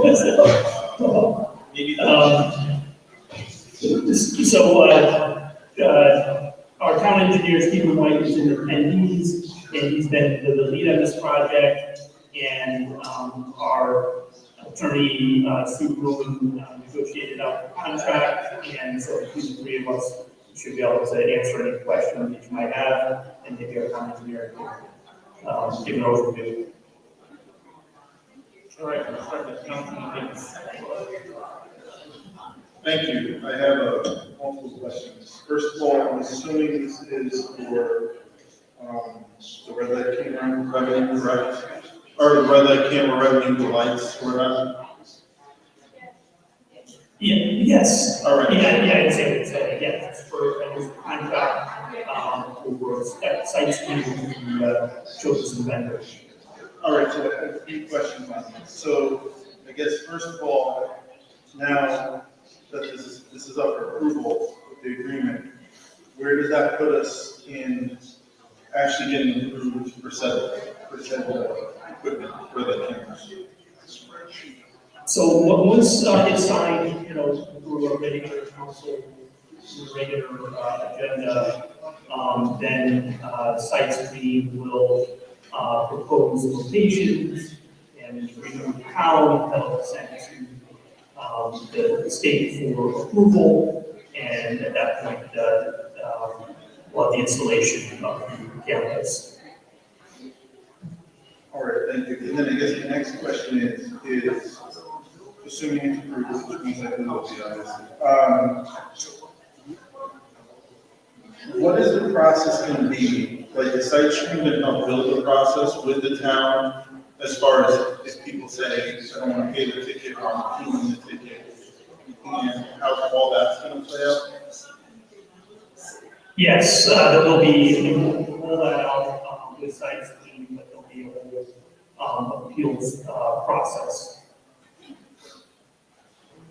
And I guess the last question is I remember when we first started, when this first came to council, how, I guess we're trying to figure out, Tom's trying to figure out, once site stream gets the videos, someone runs a red light or,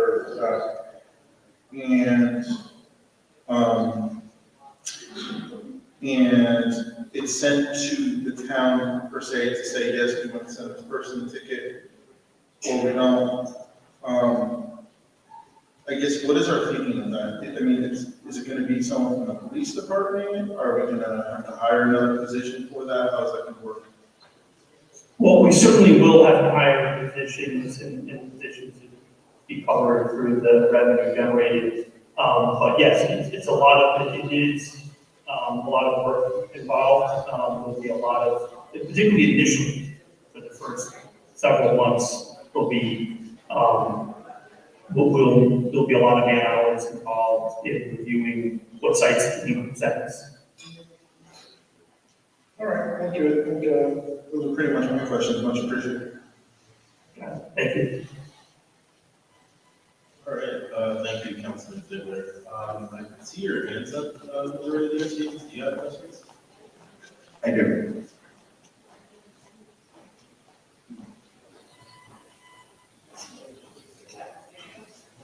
Sorry for the delay. I had two questions, both about the specific of the contract itself.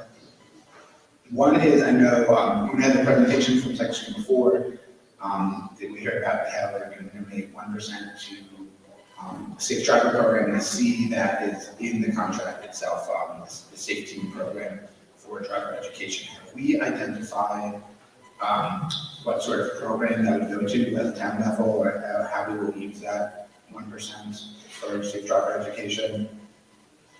The preference from site screen, which we have, we agree with is the fine use of it, is for driver education. That would be done through the school system. I've let the leadership there know that these monies will be available, and we'll ask them to designate the program for. And I guess since this is a budget, right, too, will we see that reflected in the 2026 budget that we'll be deliberating in the coming weeks and months? Is there a revenue line item for that, or does it go through schools, or will it be in BOA?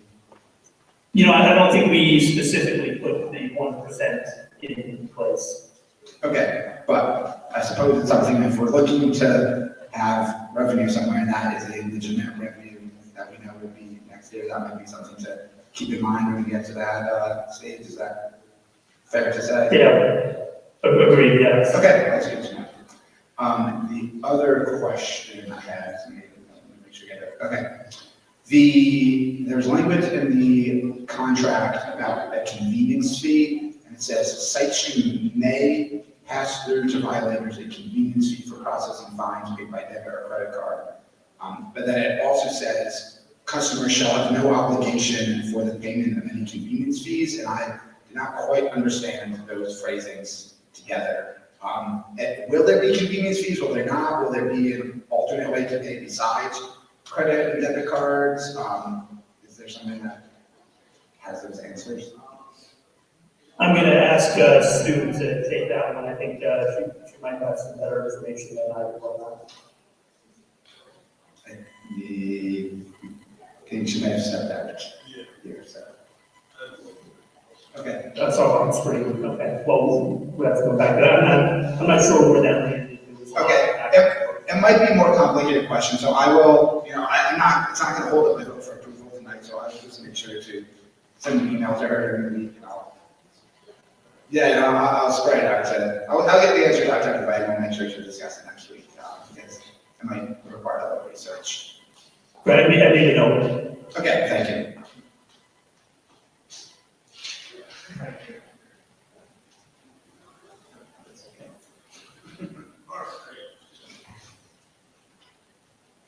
Yeah, we were unable to find attorney approval. Maybe you should split your lips. Councilman Fiddler, I see you have your hand up. Yes, thank you. I just want to piggyback off Majority Leader Stevens' questions regarding revenue in the budget. Are we gonna, do we think we're gonna see a line item in the budget for expenses against this revenue, such as hiring additional positions or whatnot? Because that was part of, at least when it was first introduced, it had to be, we received this money to make the road safer, which meant paving the roads, additional police or whatnot. So is there going to be an expense line in here related to this? Thank you. The short answer is yes.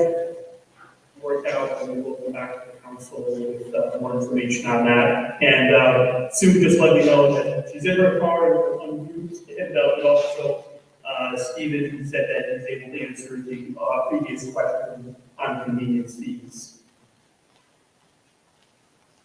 He considered attendees. Yeah, it could be, all right, yep. So yeah, before we jump to the next question, let's put that to bed.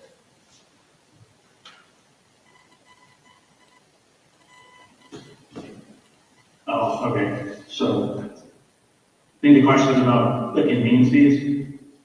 The contract should have an exhibit that details all the different fees that are paid. I think the credit card fee in that option just means that there are other ways to pay. You can pay it via money order, or you can write a check, or you can do a digital check. They're all ways that you wouldn't be able to pay that do not have that credit card processing fee. That the contract itself has an exhibit towards the end. I think it's exhibit C. I'm just trying to run through it.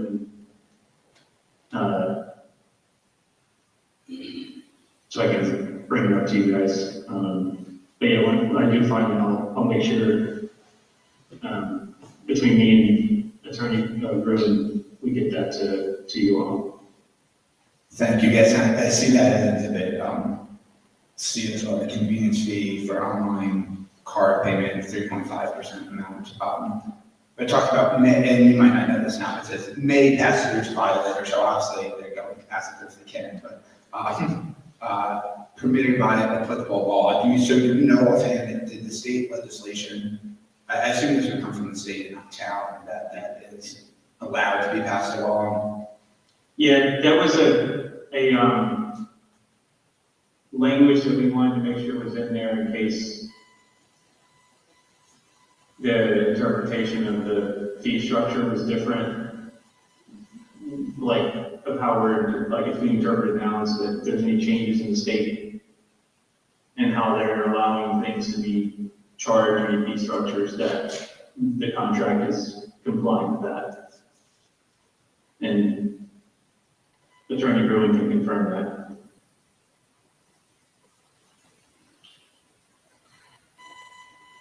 Okay, thank you. All right, Councilwoman Hunt. Thank you.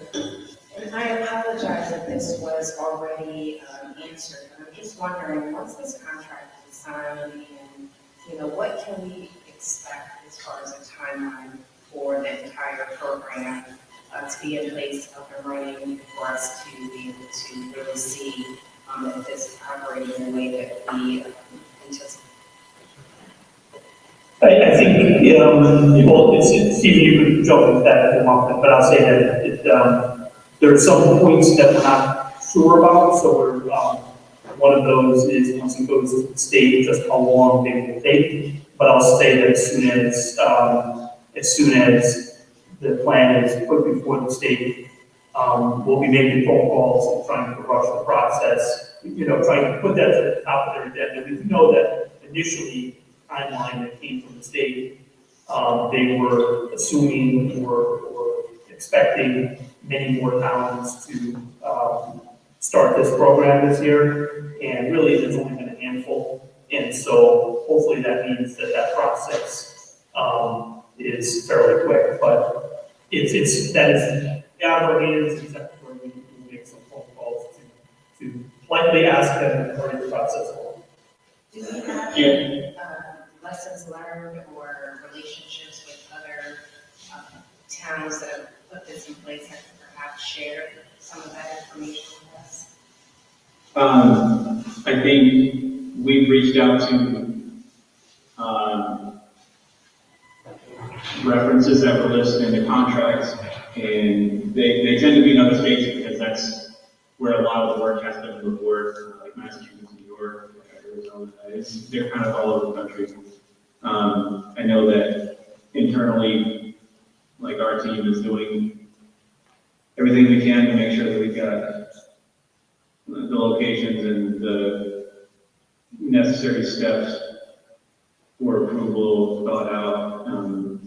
We don't have a concrete list because part of the contracts is to help the town develop that ideal, like develop those site plans and locations. So it's too early to really give locations, but it's something that we're trying to make sure we've done all the steps as much as we can. Reached out to OSTA and had a dialogue with them, and I know that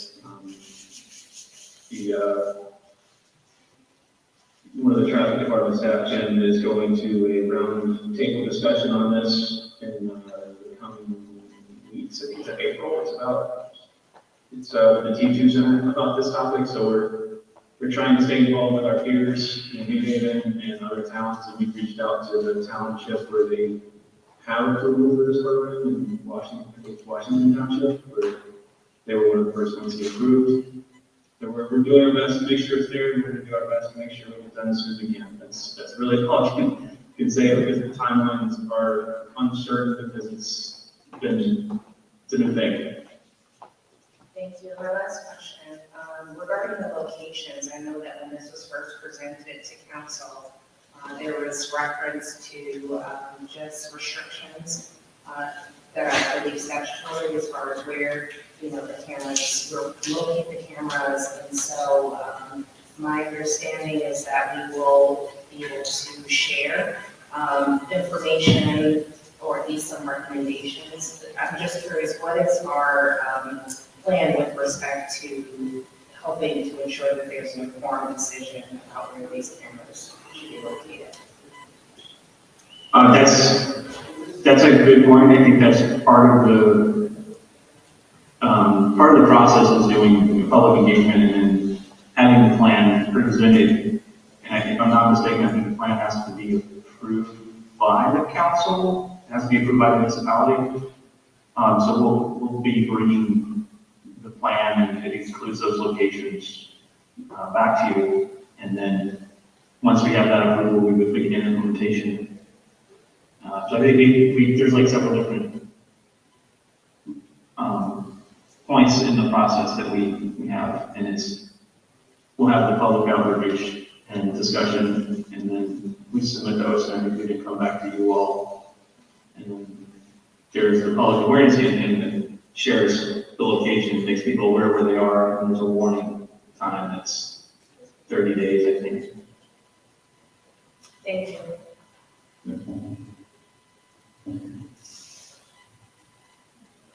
All right, thank you, Councilwoman.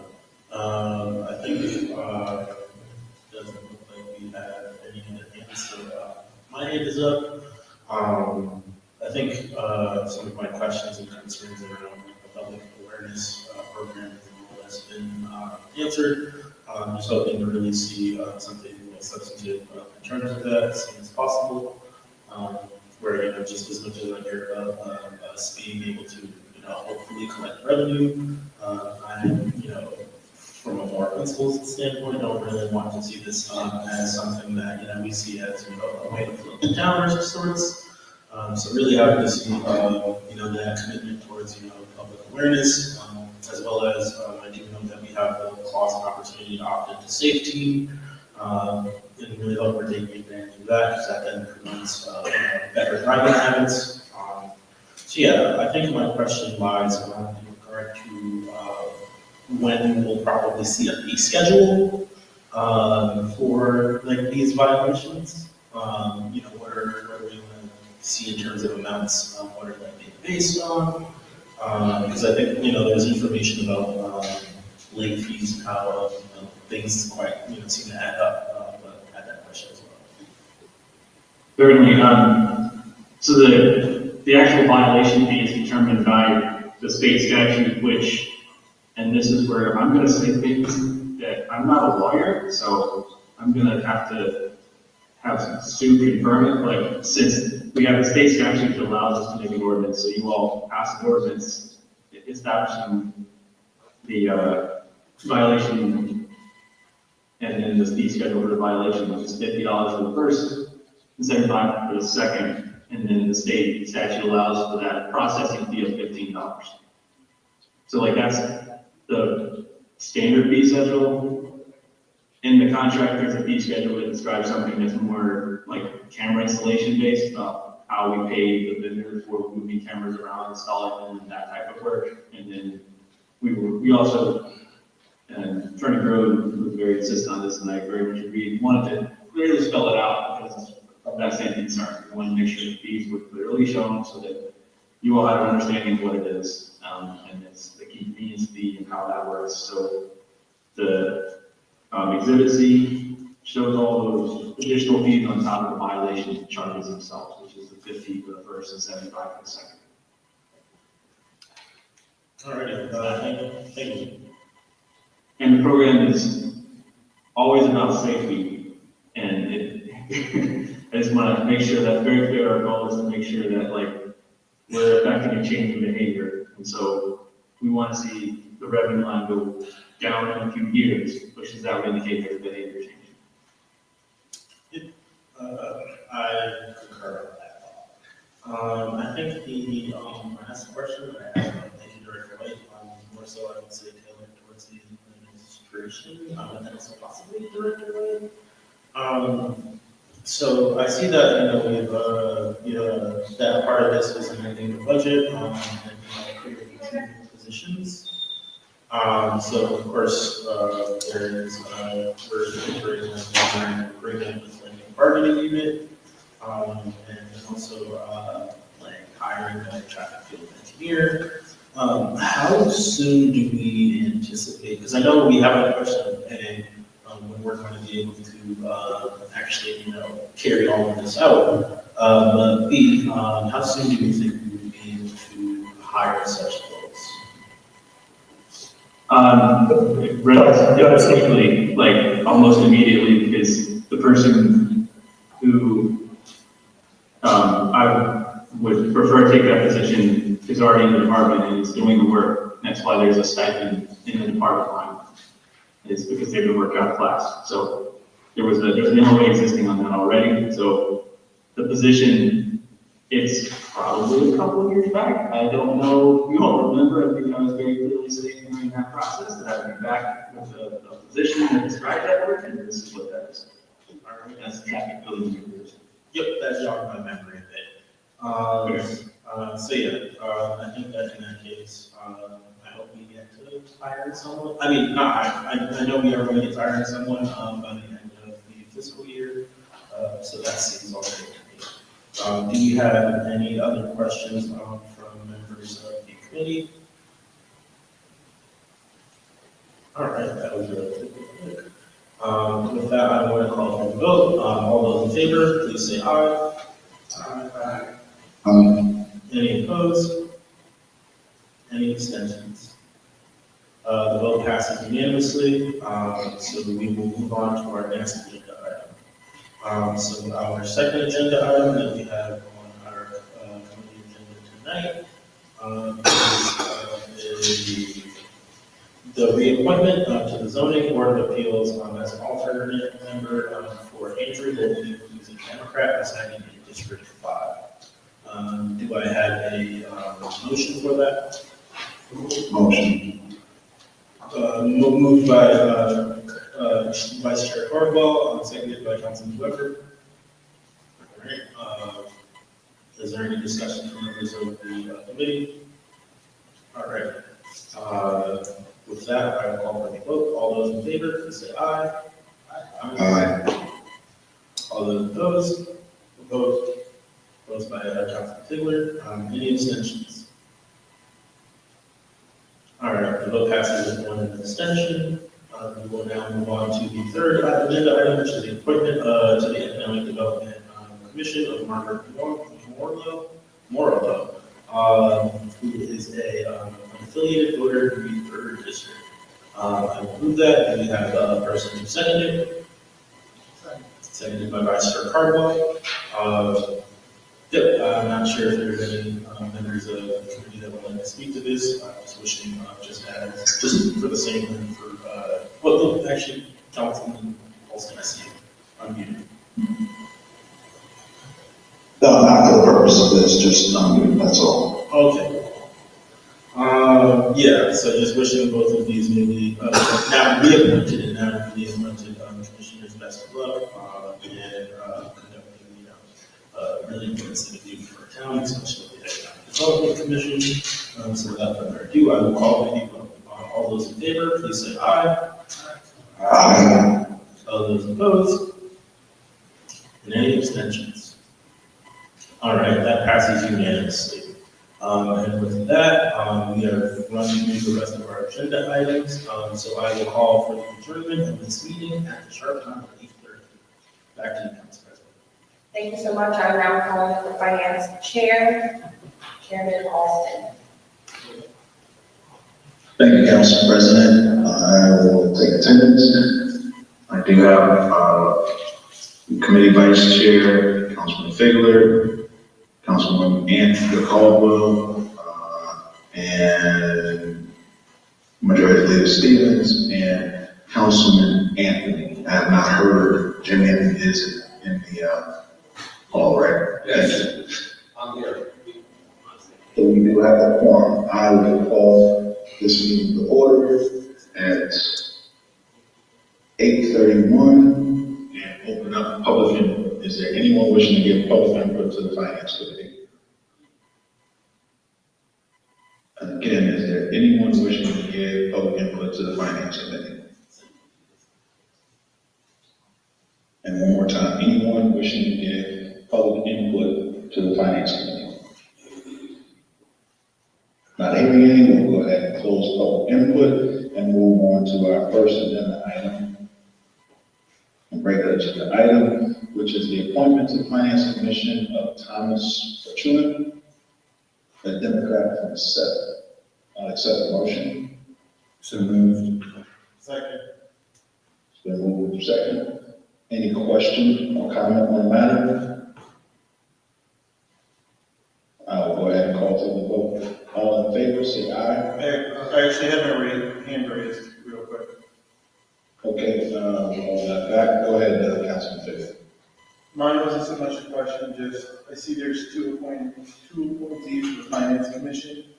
I think last year for the budget, they wrote a really solid report, and I just hope this year that, we get that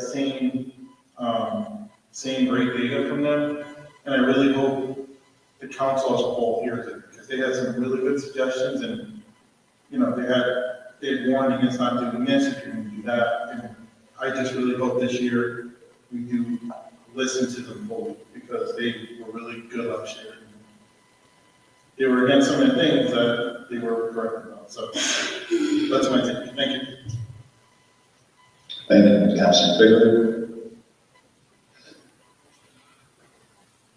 Hearing that, I will call for the vote now on Mr. Fortuna.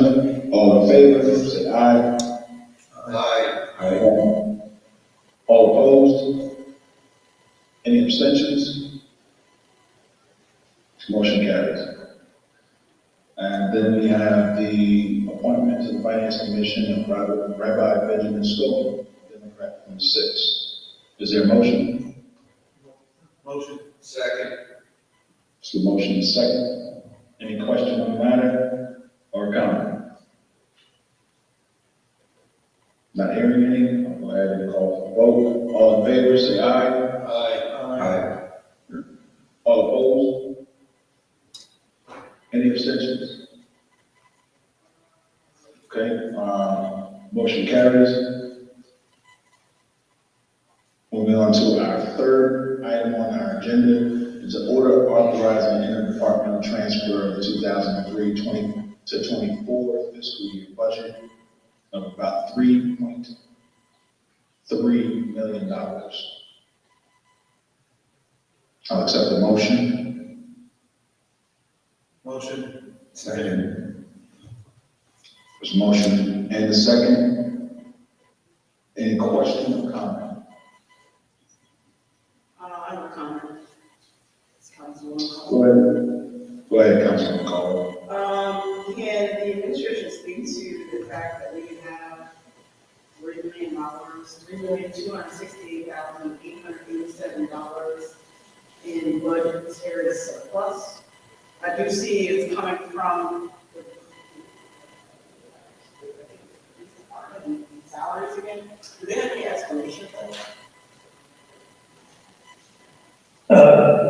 Counselor Deputy Director Galarza is in attendance, and he can speak right inside of it.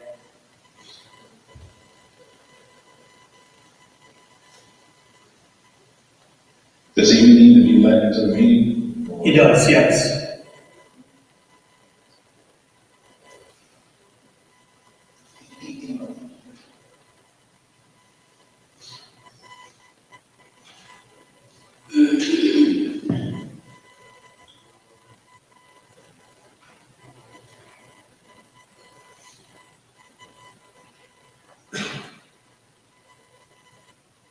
Mr. Galarza, you're here. You see me now? Yes, I can. Okay. Good evening, Chair Austin and council members. So what you have in front of you is what we call a fourth-quarter transfer. There's been a delay receiving this to council, and I'll go through what occurred, what we've done to correct this issue so it doesn't occur again, and the reason why it's critical for the town to pass this transfer this evening to forward it along to the council so people can clear on it. First of all, we had a vacancy, we had a lag in the finance department where our accountants who does usually all the journal entries. And this is sort of not paid through the regular check process. We run, over 100 checks. This is really something that it's like an ACH, it gets withdrawn out of our bank account after we post through our bank to the state of Connecticut. The state of Connecticut makes a fund, and we're supposed to go in after that point and make the journal entry for that expense. The journal entry, all the journal entries currently through today have been made for seniors. So we corrected that issue. What we have in front of you is related to the last fiscal year. It's something that it's the former finance director, since it is a large amount of money, I'm assuming was probably trying to wait to try to find budgeted savings to offset this expense and not have the need to just go to council and request it be removed from the fund balance. Usually, we try to do our due diligence with our accounts to make sure that we can manage it within the town's budget for going to the administration to make such a request from our fund balance, and that request will be forwarded along to the legislative council.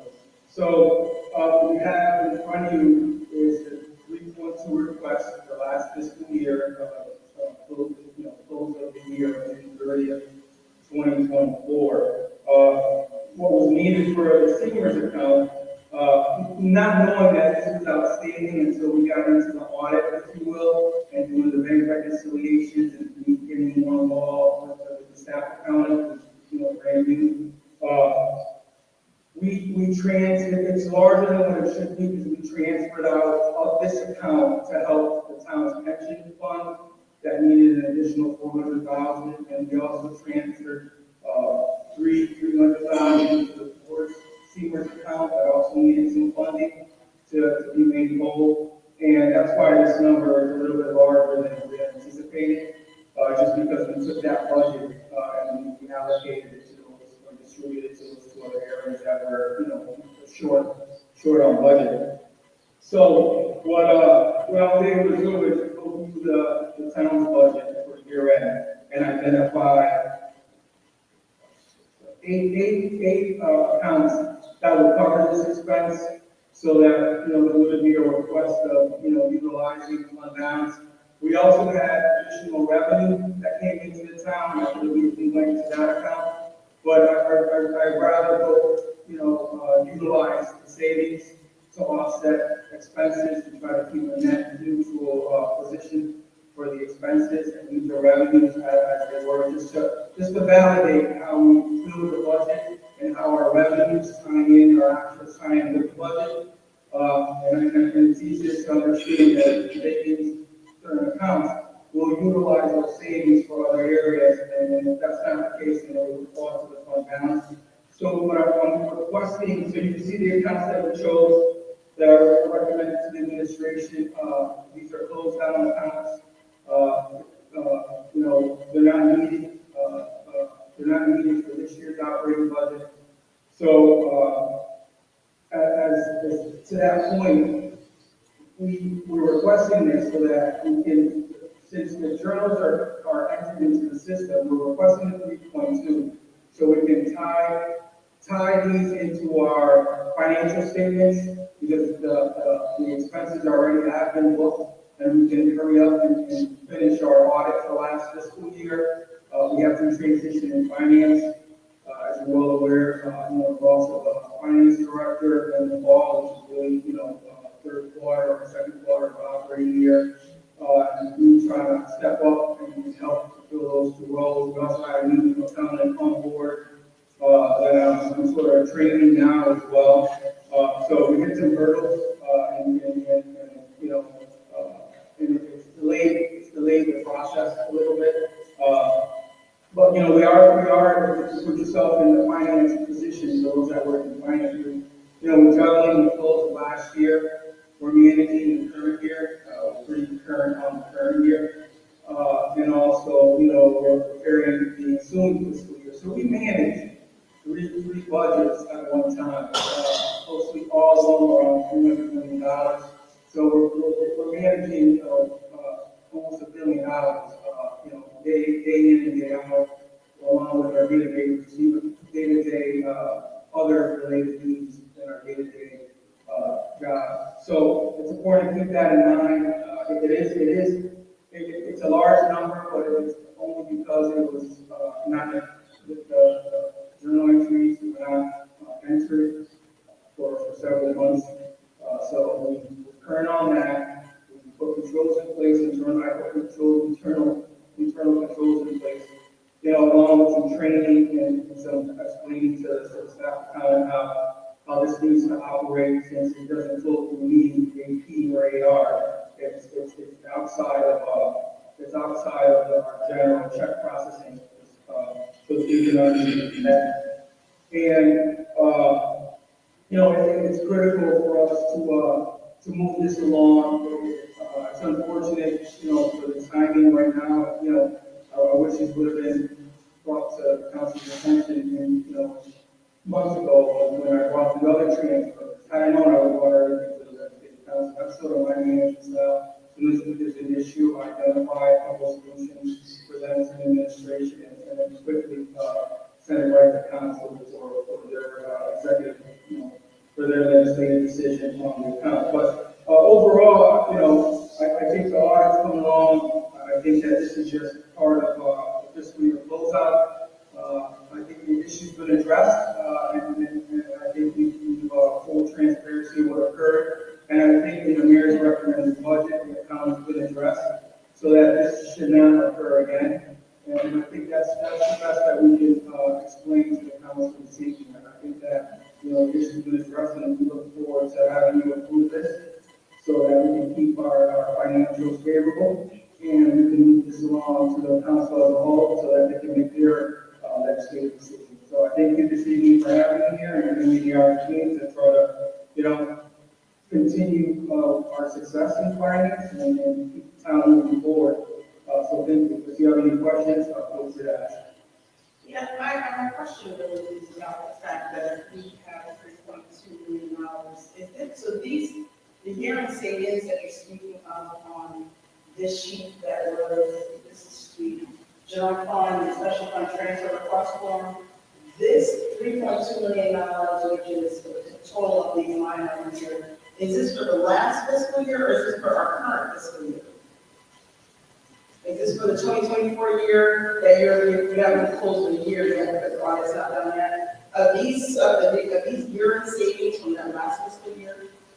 Yes, that is correct. Okay. Last year. So, so that means the financials, the budget that we received last year when we were deliberating is off by $3 million, because we look like we had budget savings in items that now we will not, because we're going to reduce these items by these amounts here and move this fund over to the summer account. So I hope that this is going to be reflected in our current set of financial statements in our budget that we're working on now. That this change will be reflected in our current budget. Honestly, if we didn't need $400,000 in professional technical services or $400,000 in fee reimbursement, I don't know what that is. And we didn't use $145,000 worth of diesel and $373,000 worth of electricity, then that should be reflected in our previous year's experience that we're gonna look at now, our current budget, that's not what it is. Because right now, you're changing what happened in 2024. We're looking at 2025 and 2026, based on, I think I heard the mayor just say, we're looking at 5 years experience. This is not it, I don't think. Because this is, you know, I mean, we can save $3 million off of the 15 increases he's asking, now we're only down to 12 million. You see what I'm saying? Because if we don't need the budget for this, we didn't spend it. I'm sure I'm probably confusing you, but I'm just trying to see how we can find, if we're not spending any money that we're budgeting for, and we're charging the taxpayers for it, then we need to make sure that that's reflected when we're making our decision this year.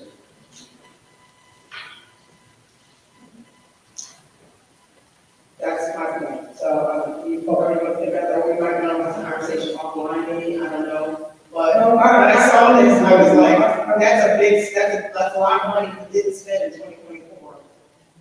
But what I'm here tonight to explain it, so I don't know if that's a question, respectfully, I don't know, if I can jump in, so when you're done, I've heard statements which were valid, and I heard questions in there as well, so I didn't want to be rude, so when you're done with your statement, I'll be more than happy to answer all of those statements and questions, not a problem. You let me know. Yeah, and that's it.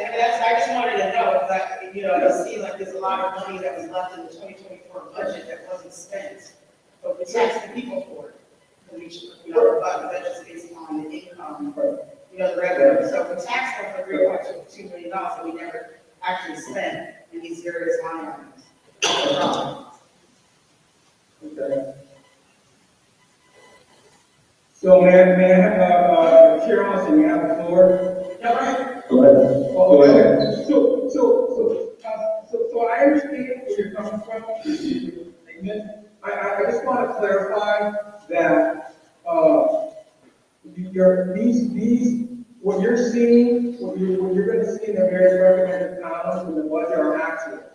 So it has for prior year. So the actuals when the mayor's recommended column, it's the first column, and then you have the adopted, then you have the revised, and then you have year to date, and then you have the department submit, then you have our recommended budget. So there's no change. Whether you pass this or not, it's not going to reflect, it's not going to change the mayor's recommended budget for our actuals. The actuals are actuals, legally no one can change the actuals. So that said, that's not an issue. So when we built this budget, a lot of these accounts are variable accounts. So when you're in government finance, you have projections, you have budgets that are built at the best time, with the best information at the time that you have to submit the budget.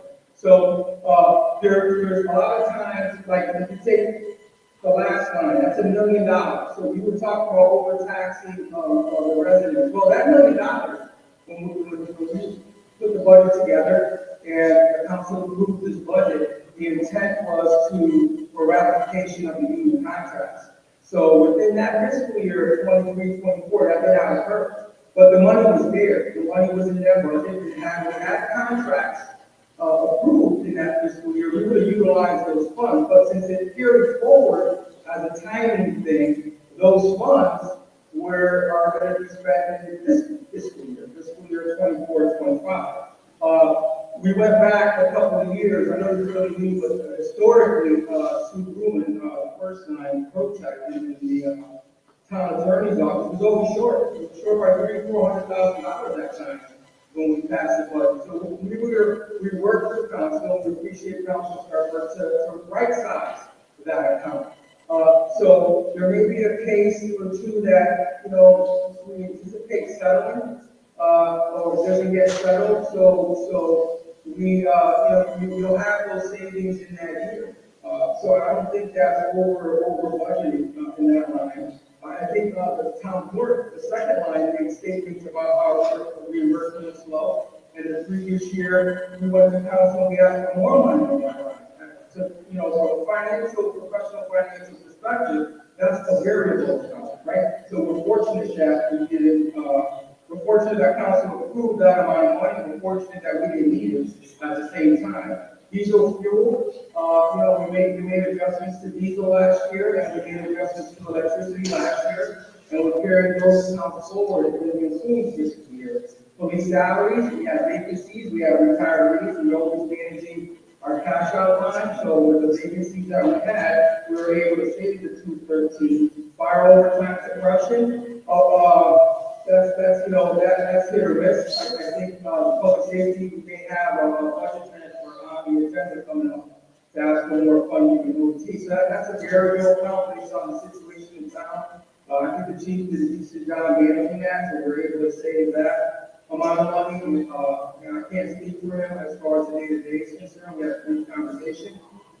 Employee cash outs, I mean, we put that money in. I remember going to council preparing transfers for the finance director, going to council twice in one fiscal year. We have over 20 to 30 police officers that retired within the fiscal year. That wasn't enough money. So I think from a 12-month period to a 12-month period, we make these adjustments.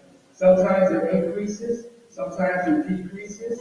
I'm just fortunate, I think, the town is fortunate enough to have these savings to offset that real expense. That's a liability that we have to the state of Connecticut. So it's not really costing the taxpayer anything to pass this this evening. Was budgeted, would offset the 3.2. It should be a net increase to the town, to the taxpayers. It's just repurposing the funds, and it'll be favorable when we present this to our auditors.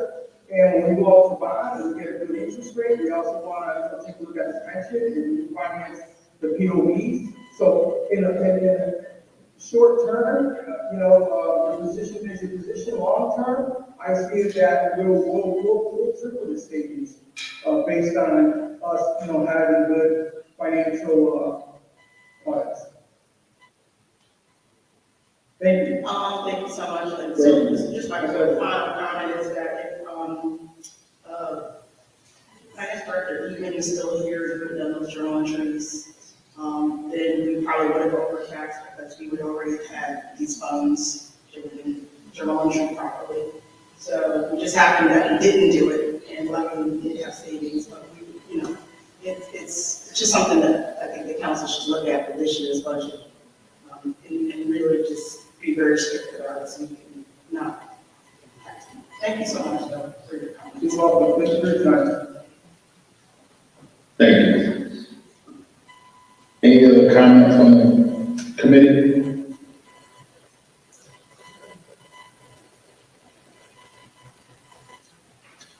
All right, I'll move forward and ask for the vote on this item. All in favor of the transfer, please say aye.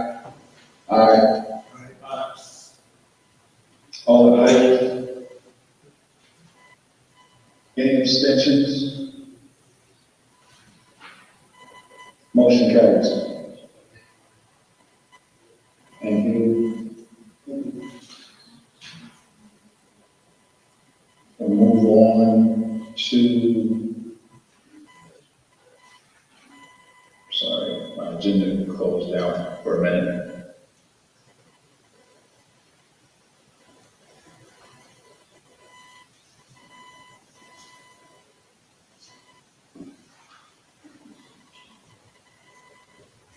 You just have an informational item about benefits for the Larson 2% fund. Yeah, thank you. As Council President said, we do have an informational item at this point for the approved benefits for police officers in the amount of approximately $10,000. So,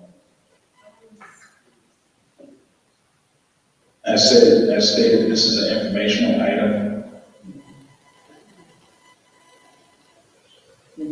And the comments information is posted on the town website for anyone wishing to go and look into that further. Along with other items that we have on our committee list would be the Finance Commission reportings and the minutes from the Board of Appeals or of Assessment Appeals. Okay?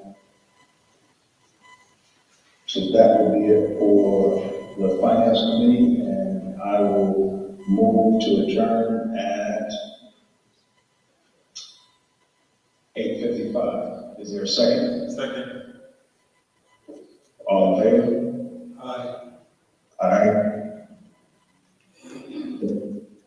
I'll turn the meeting over to Council President. Thank you very much, Chairperson. Also, I'm giving it over to Chairman Weber for the Public Safety Committee. Thank you, Council President. We will convene the public safety meeting, 8:55. I will call the roll. Chair Weber is present. Vice Chair Hunt is also present. Councilman Figler is present. Councilman Caldwell is present. Councilman Stevens is present, Majority Leader, and by Minority Leader, Bob Anthony is not present. If he's not well, speak recovery. We'll open up public input. I'm going to ask if anyone in the public would like to give us some public input on anything on the agenda or in our purview.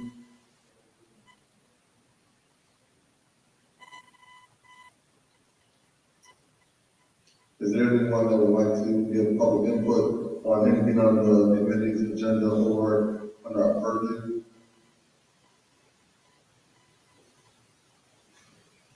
And one more time, anyone who would like to give public input on anything on our agenda or anything under our purview, the public safety committee.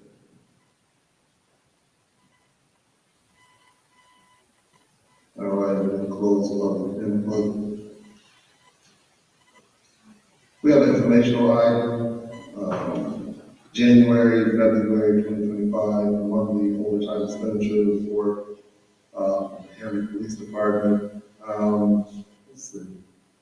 Chief Rose, are you available to give quick information on this item?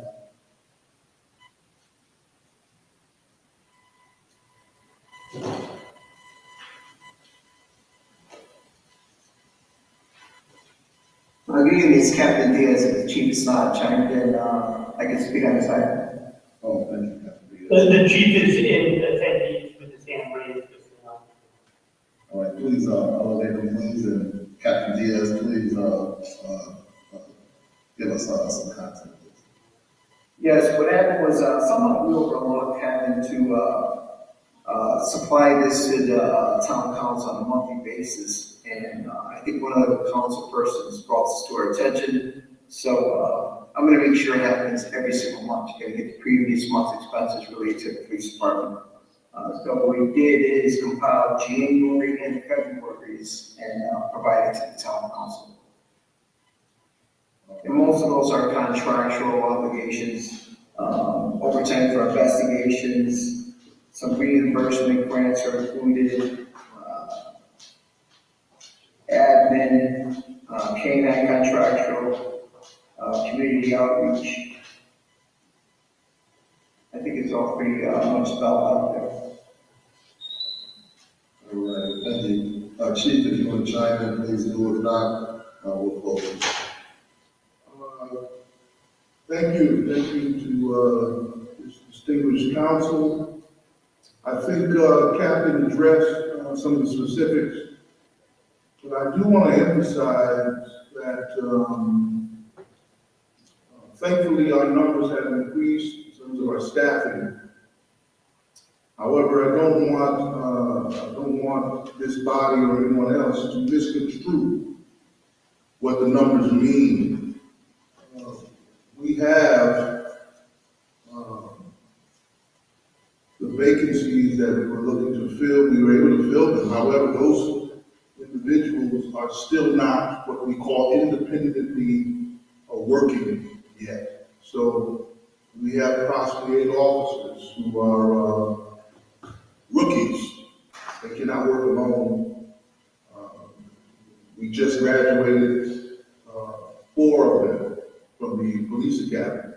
So our numbers might show one thing, however, in terms of on the street working, we still have to fill those vacancies with overtime. So I just want to make you aware that probably within the next several months, those officers, you might refer to as rookies, they're going to be able to independently work on the street. And that will enable us to decrease the need for overtime. But until that time, we have to have a certain level, certain numbers have to be represented for coverage purposes. So I just wanted to add that as well. Thank you, Chief, and congratulations to those quote-unquote rookies. Thank you. We're gonna move on, and take a motion to open our regular agenda. I'll move it. Second. Thank you. Moved by Weber, seconded by Caldwell. We'll take a vote, all in favor, say aye. Aye. Opposed? Abstentions?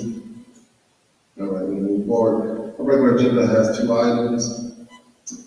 Order to accept and spend the grant funds from the State of Connecticut Department of Transportation 2020-25 Distracted Driving High Visibility Enforcement Program.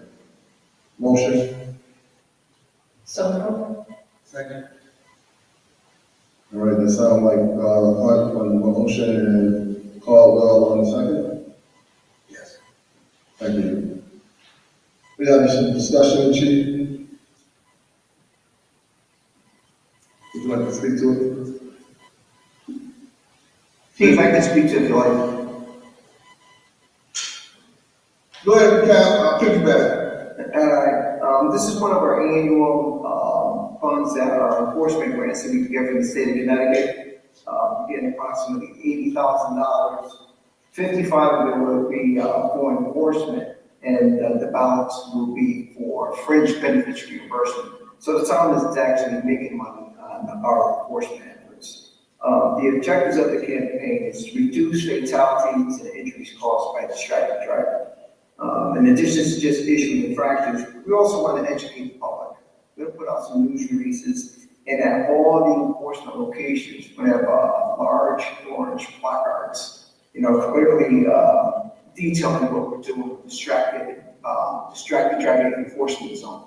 So again, it's about changing behaviors. We want the traveling motorists to stay off their cell phones. That's basically what it comes down to. Keep the streets safe.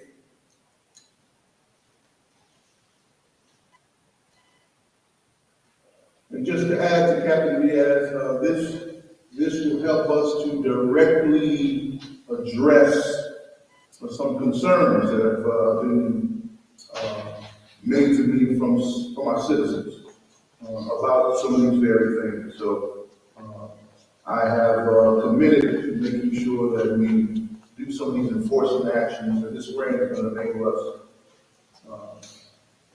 to keep our word to our citizens, that we're going to be addressing these issues.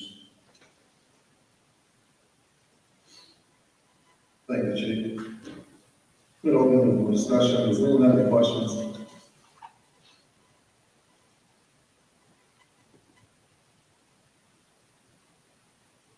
All right, any questions, comments, concerns? All right, thank you. We'll close and take the vote. All in favor, say aye. Aye. Opposed, nay. Abstentions? Motion carries. Our second order of business is order authorizing the Department transfer 2024-25 fiscal year budget of this department $250,000. Motion. Second, please. Second. Motion by Weber, second by Hunt. Chief, or someone from the department, would you like to speak to this? Yeah, Councilman Weber, I'll let the mission go for it. Thank you. Good. Thank you, sir. So our current situation, we're about 85% spent on our overtime budget. It was 1.15 million. So we're running into a situation where we need to transfer $250,000 from our salary account into our overtime account to cover a lot of contractual obligations in terms of overtime coverage to get us through the remaining fiscal year. We're averaging about $86,000 a month in overtime expenses, and we believe with this transfer, we should be able to get through the year and be able to cover those expenses.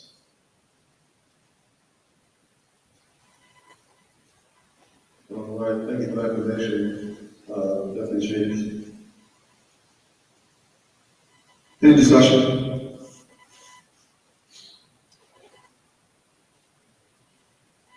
All right, I'll take the motion. Take the vote. Motion, please. Motion, Figler. Thank you, Councilman Figler. Second, please. Second, Carl. Thank you, Carl. Thank you. Second. All right.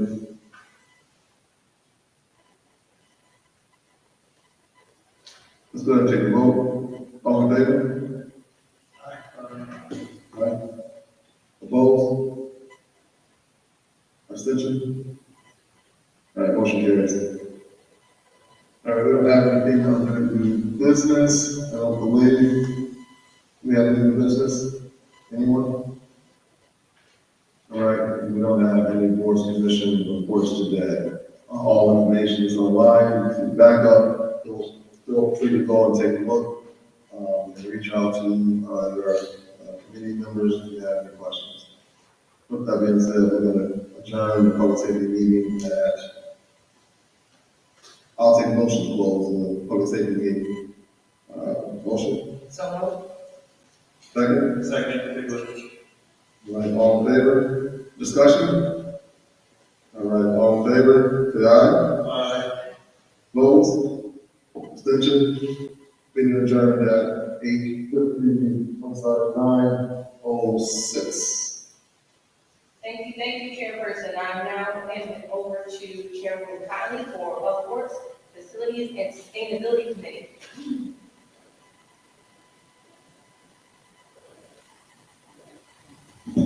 Good evening, everyone. It is 9:08 p.m. and I'm calling the Public Works, Facilities, and Sustainability Committee to order. I am present, State Rep and Vice Chair Sweet is present, Councilperson Cardinal is present, Councilperson Alston is present, Councilperson Weber is present, Majority Leader Stevens is present, and Minority Leader Anthony is not present. I do want to say we all wish him a speedy recovery and will be joining us again next meeting. With that, I'm going to open up public input. Are there any members of our audience, either in person or online, who would like to speak for public comment? All right, I'm going to ask a second time. Are there any members of the public or online or in person who would like to make a comment to the Public Works committee, either items on our agenda or for us in general? Okay. Anyone ask a third time? Are there any members of the public, either online or in person, who would like to comment on tonight's agenda? Seeing none, we'll go ahead and start with the first order of business, which is the appointment to the tree commission of Kyle George. Can I get a motion to open? So moved. Moved by Sweet. Is there a second? Second. Seconded by Caldwell, excuse me. May we have, with that, are there any discussion items with this appointment? All right. Seeing none, I do want to just take a quick moment. As usual, we usually ask and acknowledge those who submit. You can see online, if you click on the link, that there's an application process, and then candidates submit their resumes or want to be part of boards and commissions. As usual, I want to say thank you to everybody who submit, as well as those who take on the commission. I also want to take a moment to just appreciate our town clerk and everybody at all of our boards and commissions who attended the boards and commission day this past weekend. I think that was great, and we actually I had some really amazing conversation with various boards and commissions, and learned a lot. With that, there are links on our Public Works Sustainability Committee. You'll see under boards and commissions where you can click the agenda. You can sign up for updates if you want to see more. Yes, thank you, Council President Diane. And there was an excellent flow chart with an event that we have more time, and we definitely want to make sure we get some link to, because I think it was really helpful. So with that, seeing no discussion on Mr. Doty, I will call the vote. All those in favor, please say aye. Any opposed? Any abstentions? That passes unanimously. And then underneath, just quickly, on our agenda, there is, excuse me, I'm sorry, for public works. On our agenda, well, right now, new business. Seeing none, I'm going to move forward to our report of departments, boards, and commissions, and I believe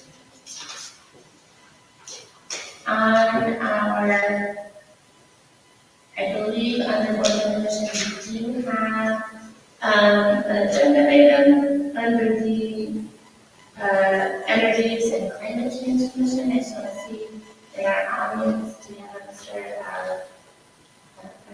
Mr. Who's going to give us an update on it?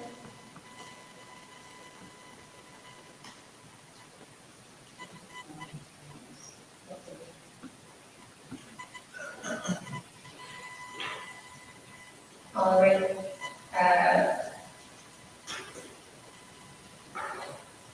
Yes, I see that. All right, Mr. Smith, you have the floor. Welcome. Good evening. Yes, actually, I'm not fully prepared. We had some email exchanges that possibly we were going to push this to a later meeting. I could pop on a laptop if we have 10 minutes for me to just get it together, but otherwise, could we push this to another meeting? We absolutely can. I apologize from the daytime today. I might not have been able to. I apologize because I didn't check the updated email, so that is completely on me. I did not check my emails. I just want to make sure that you had the space if you wanted it. I appreciate it. Yes, absolutely. And so we will definitely make sure that at the next meeting, we make sure there's time and that the communication is there to make sure that we give space, because I think it's a really great update, and I'm really interested in hearing more about it. So thank you very much. Thank you. I'll talk to you then. Yes, have a good evening. You too. And so with that, before I close out, I really cannot without saying happy St. Patrick's Day. And also Women's History Month. Today is literally one of my favorite days of the year. And I hope that everybody has a great evening. I'm going to close the Public Works Facilities and Sustainability Committee at 9:14 p.m. Thank you very much. Back to you, Chair, Council President Hernandez. Thank you, Chairman Riley. I appreciate the exercise of our standing with boards and departments, commissions area over here. We always have the commission. And I'm now going to move to our Councilwoman Gallagher, to chair the Human Services Committee. Great, thank you, President Baez. I'm calling the Human Services Committee into convening at 9:15 p.m. We have Vice Chair Caldwell.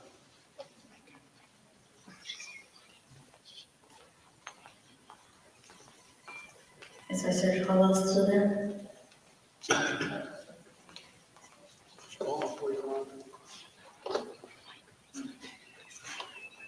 She's here. Councilman Anthony? Councilwoman Kylie? Here. Councilwoman Hunt? Here. Councilman Stevens? Present. And then, I think Councilman Bob Anthony is out today. Is there public input for the Human Services Committee this evening? Either in person or online? Any public input for our Human Services Committee?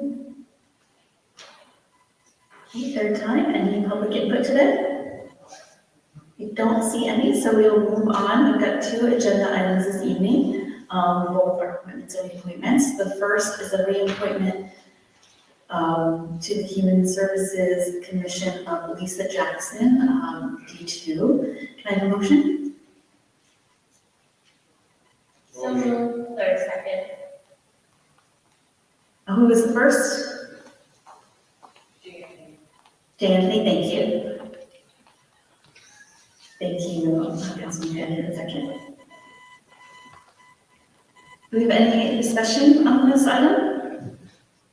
Any questions? Yeah, I don't see any, so we'll take the vote. All those in favor, please say aye. Aye. Any opposed? Any abstentions? That seems to pass unanimously. And then the second is an appointment to the Human Services Commission of Riley Cameron, U3. Can I get a motion? Motion. Great, Anthony and Kylie again.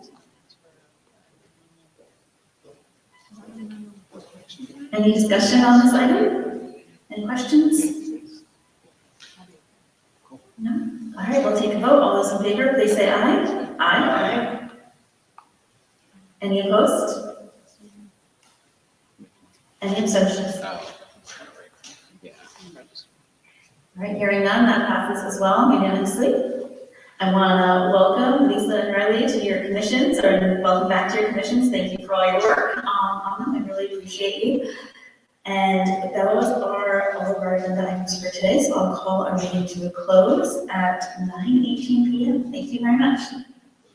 Thank you very much, Chair Bowman. Okay, those conclude our committees for this evening. I appreciate folks who stuck around to tell us we have such a big audience who will go in person, online, and do I love to hear some public input. So please continue to come and tell us what your ideas are, tell us what your gripes are, because those turn to solutions. I appreciate everyone who came in and will continue to do this.